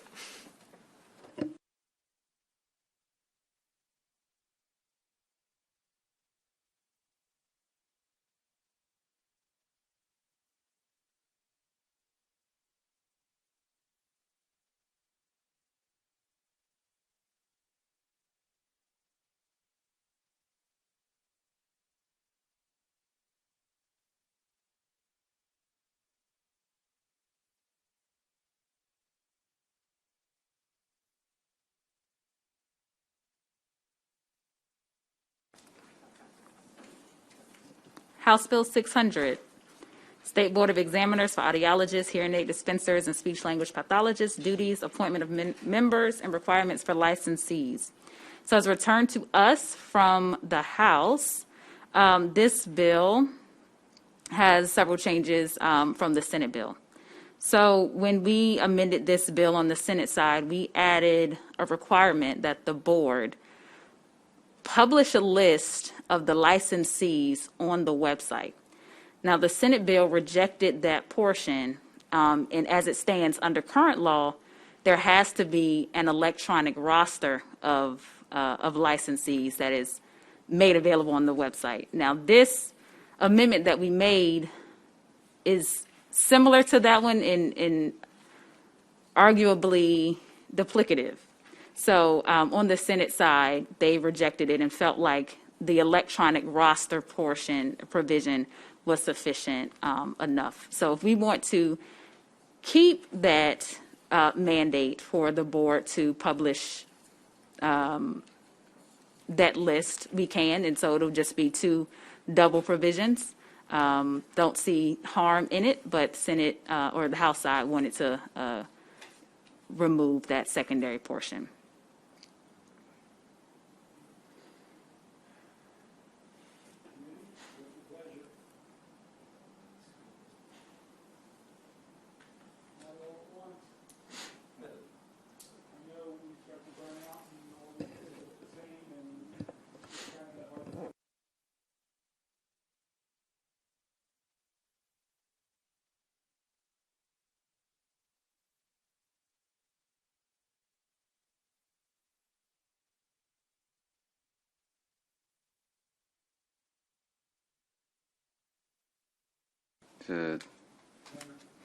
So are you saying that that one of the bills just has a duplicative kind of piece to it that doesn't generate any substantive difference. Is that? So it would essentially be reinforcing. So to the extent that is not substantive, I guess it's arguable. So now the board has to publish an electronic list. That's current law. That's what the Senate version says. So in addition to that mandate, we also place an additional mandate for the list of licensees to also be published specifically on the website.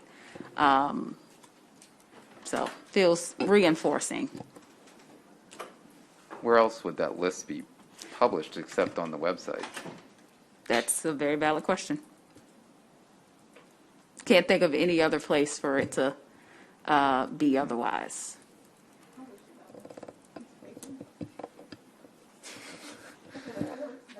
Right.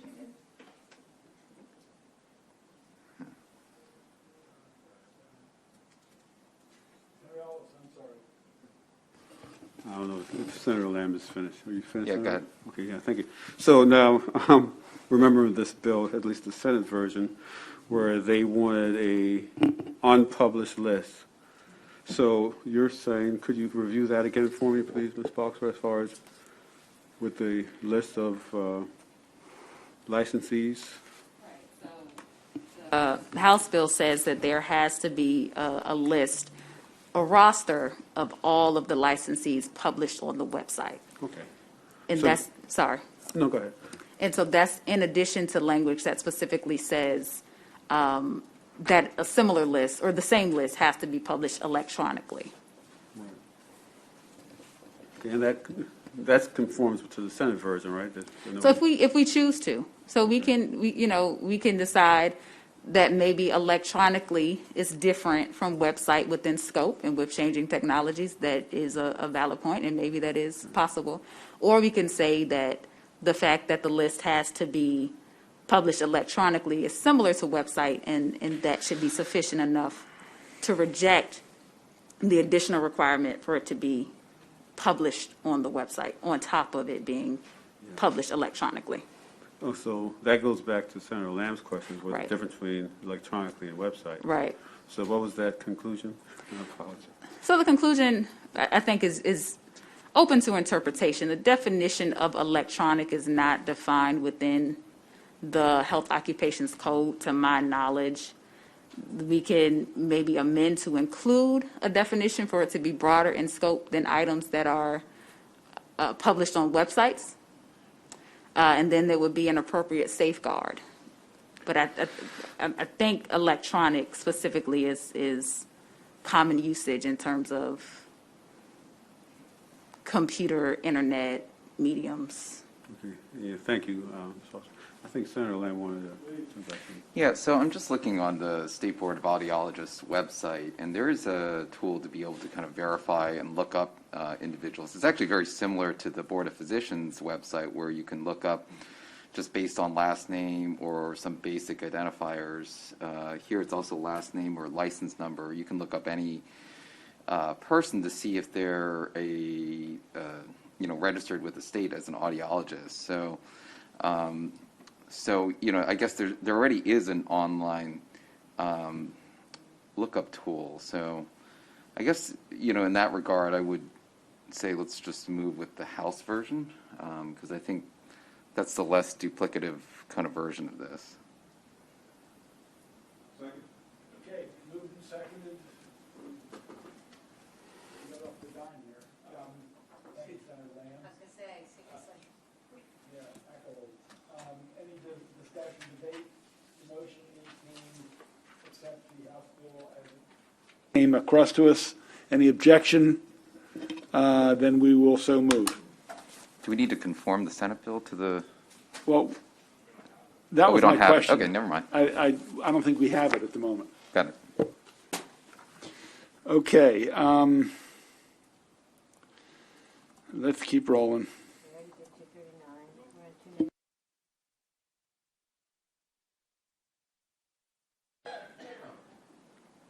All right, House Bill 660, Maryland Veteran Service Animal Program definition.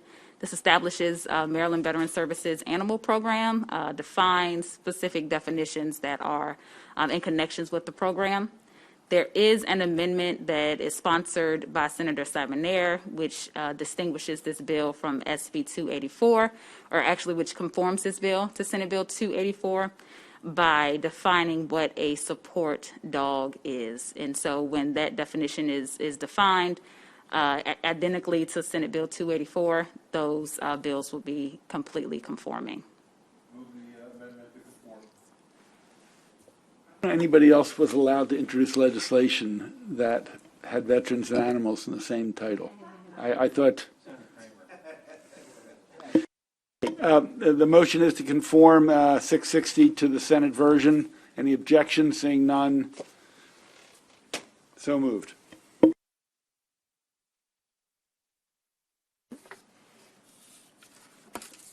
Okay, House Bill 579, Cecil County Snare Traps Repeal of Prohibitions. This bill removes Cecil County from the existing county-specific prohibition against the use, sale, possession, setting, placement, or maintenance of a snare trap. As a result, existing criminal penalties for violations of that provision no longer apply to those acts in Cecil County. Just as some background, snare traps are currently only prohibited in Anne Arundel, Baltimore, Carroll, Cecil, Harford, Montgomery, and Prince George's counties. Discussion, please. Could you share with us if this is only allowed by registered trappers or enrolled trappers? The bill just repeals the general prohibition on it. I mean, that would return it, I guess, to the whatever department rules, DNR regulations require. I believe you have to have a license, a fur trapper's license, to use those traps. It's not just anybody can put them up. That is my understanding too, but that's, this is just dealing with those Right. county-specific prohibitions. This would return them to department regulations, which Thank you very I don't much. know the extent of. Yeah, I've got a question for the sponsor, or not sponsor, the senator from Cecil, or Hartford, both.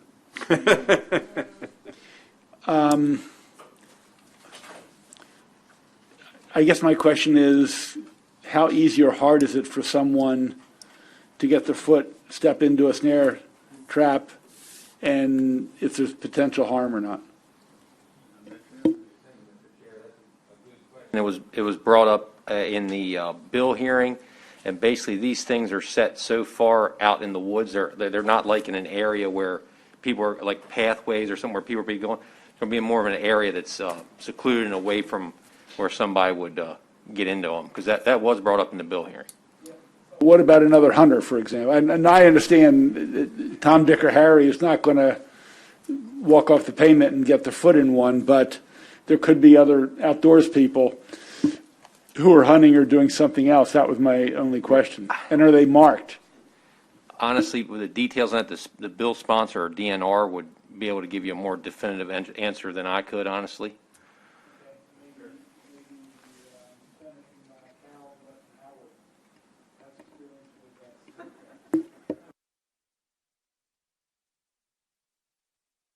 For myself. But I thought I asked, about the licensing and the permitting, and because we were concerned, I asked him about my dog, my child, and like horseback riders. And I think, no, it was my daughter, the horse, and then the dog, I think. But I thought the answer that I received was that, you need a permit to put it down. So whoever's land it's on, they have a permit. And so then if my daughter is riding horses on the private property, whoever's private property is, should tell us that there's these traps set. So that was my recollection, is that it was going to be okay. The delegate was pretty illustrative in the question about a person getting trapped, is that if you have opposable thumbs, you just lengthen out the snare and take it off your foot.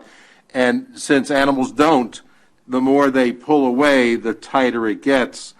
And professional hunters like these folks check it daily to make sure that the animals don't suffer needlessly. And I think there's property rights issues that are well taken care of, and again, would encourage a positive vote. Thank you, Mr. Chairman. Further discussion? Okay, the bill's in front of you. Would anyone be voting in the negative on this bill? One negative, one abstain. So it's 9 to 1 to 1. The bill will go to the floor. 8 to 1 to 2. Lamb, Pinsky abstain, Washington opposes, everybody else supports it. Next.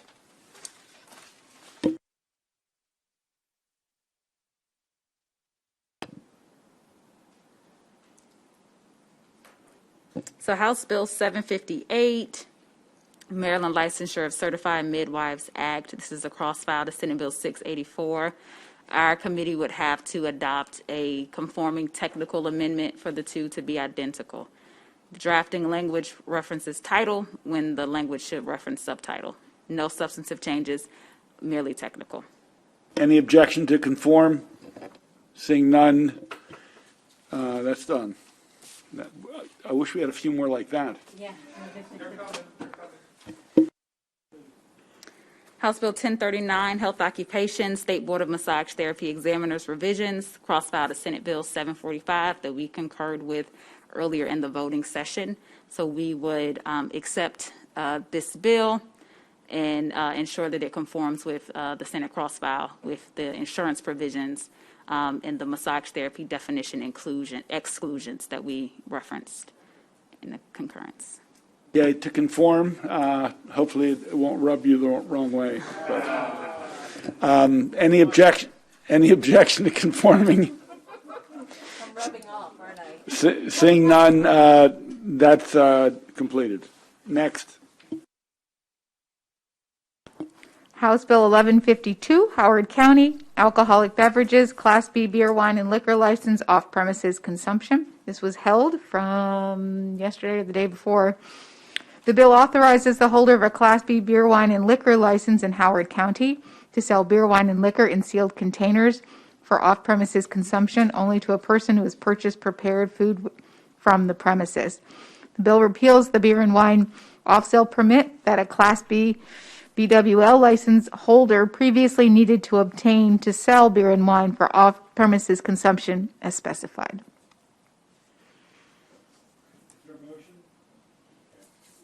Senator. So this is the bill that's similar to our statewide bill. I believe we have an agreement for the statewide bill where Howard County could opt in and therefore wouldn't need this provision.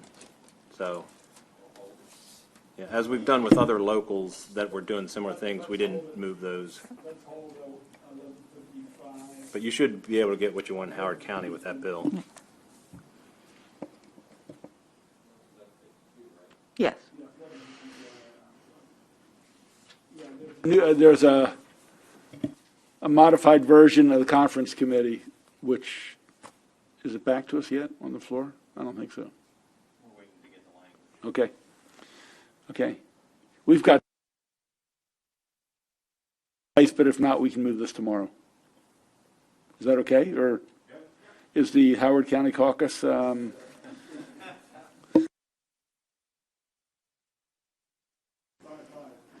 House Bill 1155, Howard County, alcoholic beverages delivery. I apologize, this was inadvertently left off the list last time. This bill authorizes a holder of a Class A license or an employee of the license holder to deliver alcoholic beverages within Howard County. An employee making a delivery must be at least 18 years old. The deliverer and recipient must both sign a form indicating that 1, the recipient claimed to be 21 years old and presented documentation to that effect. 2, the recipient knows it's a criminal offense for alcoholic beverages to be given to an individual under 21 years old. And 3, the deliverer examined the recipient's identification. A delivery may not be made unless the purchaser or another individual at least 21 years old, designated by the purchaser, is physically present to receive the beverages at place and time of delivery and pays for the purchase at the time of the order.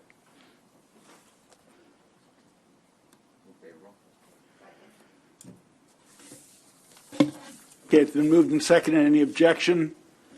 Seeing none, that will be passed on to the floor. Yes, oh, well.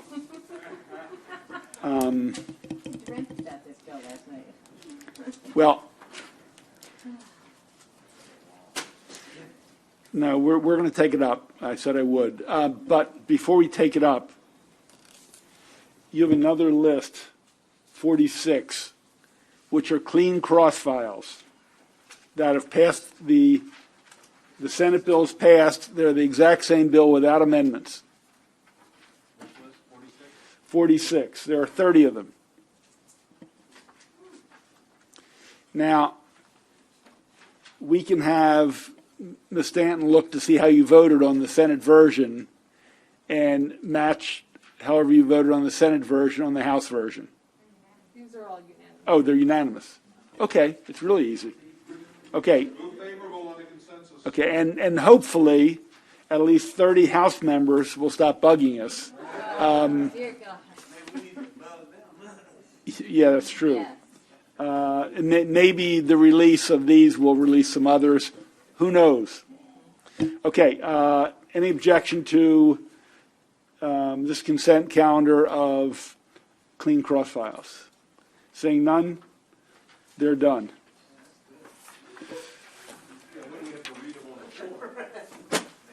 No.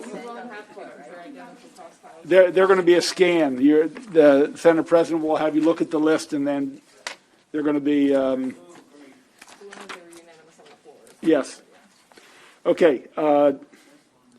We have 1322, and I have another list of 2 or 3, but I'm telling you, I think we're burned up, and we have a couple more bills tomorrow, so we're going to have to meet again tomorrow, probably not long. Let's do 1322. We obviously discussed it a long time last night. We're going to, with the knowledge we have or don't have, I'll entertain a motion. It's seconded and open for debate. Debate and amendment, yes. So, let me just, for a quick question. Ms., is this, did we adopt amendments yesterday? You took a straw vote yesterday On the and bill. then discussed it. That was on the bill. On the bill. And the only amendment that was discussed was changing on page 3 in subsection A, language to include about the receipt of a vaccine was to include the, I guess, the incubation period, the 2 weeks or whatever the CDC recommended as the period after receipt of the vaccine to make sure you were fully immunized. Right, but we're working from the packet, page 19, correct? Right, and that does Okay. not include that amendment. I was going to work on it if and when the committee adopted the bill favorably. Yes. The other amendment that you mentioned was removing all the whereas clauses, which is what the straw vote that Ms. Goodman referenced, that was the contingency that you referenced. Okay, so let's do this. The bill's in front of us.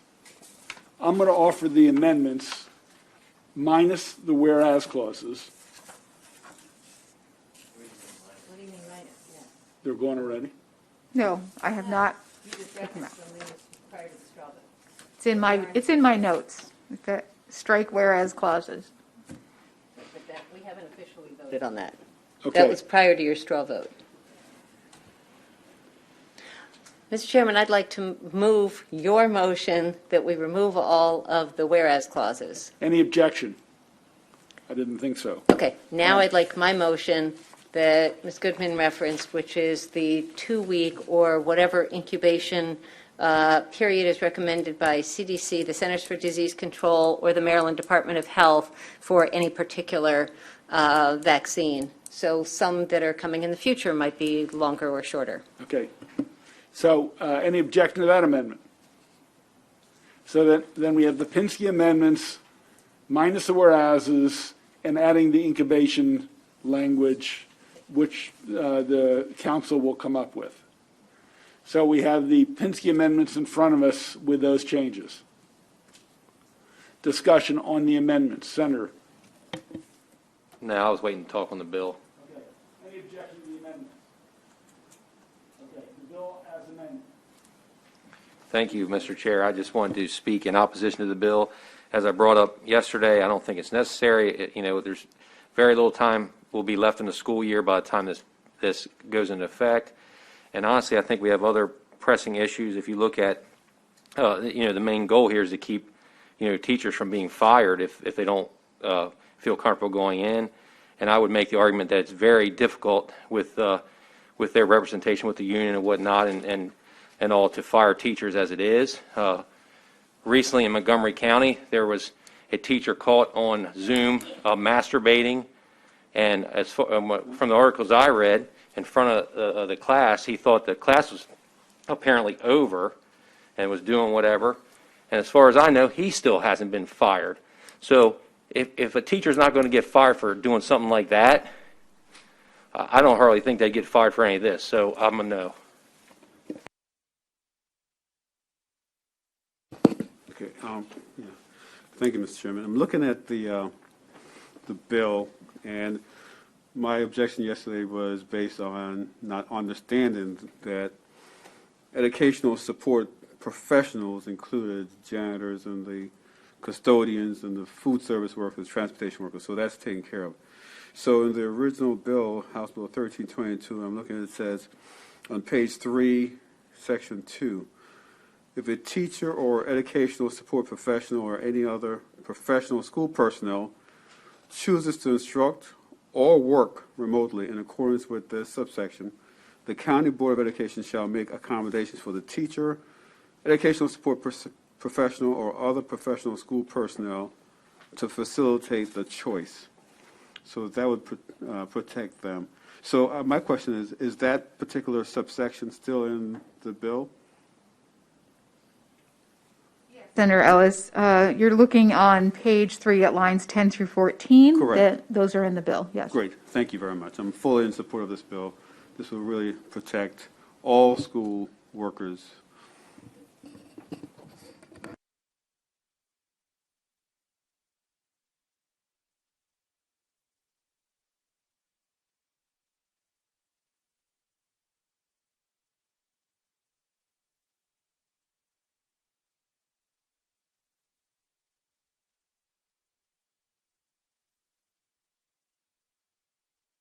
Appreciated that Sean Johnson followed up after I asked a question here and provided some additional information, but came away with this is really only affecting, it does not affect my district, and for that reason I'm voting no.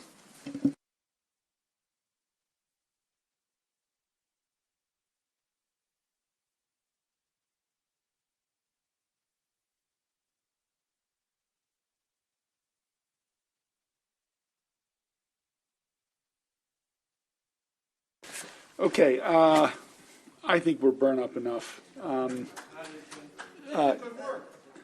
The committee's done great work. We were the only one meeting last night, and I think the lack of sleep and the long hours are getting to a lot of us. So hopefully we'll have a very short voting session tomorrow, 6:15 on the floor. We may ask some of you to be floor leaders. There'll be a message, so before you go on the floor, only if you're comfortable with it, and if you're not comfortable, you should let us know. So thank you all. You have done great work. Thank you. I'm proud of you.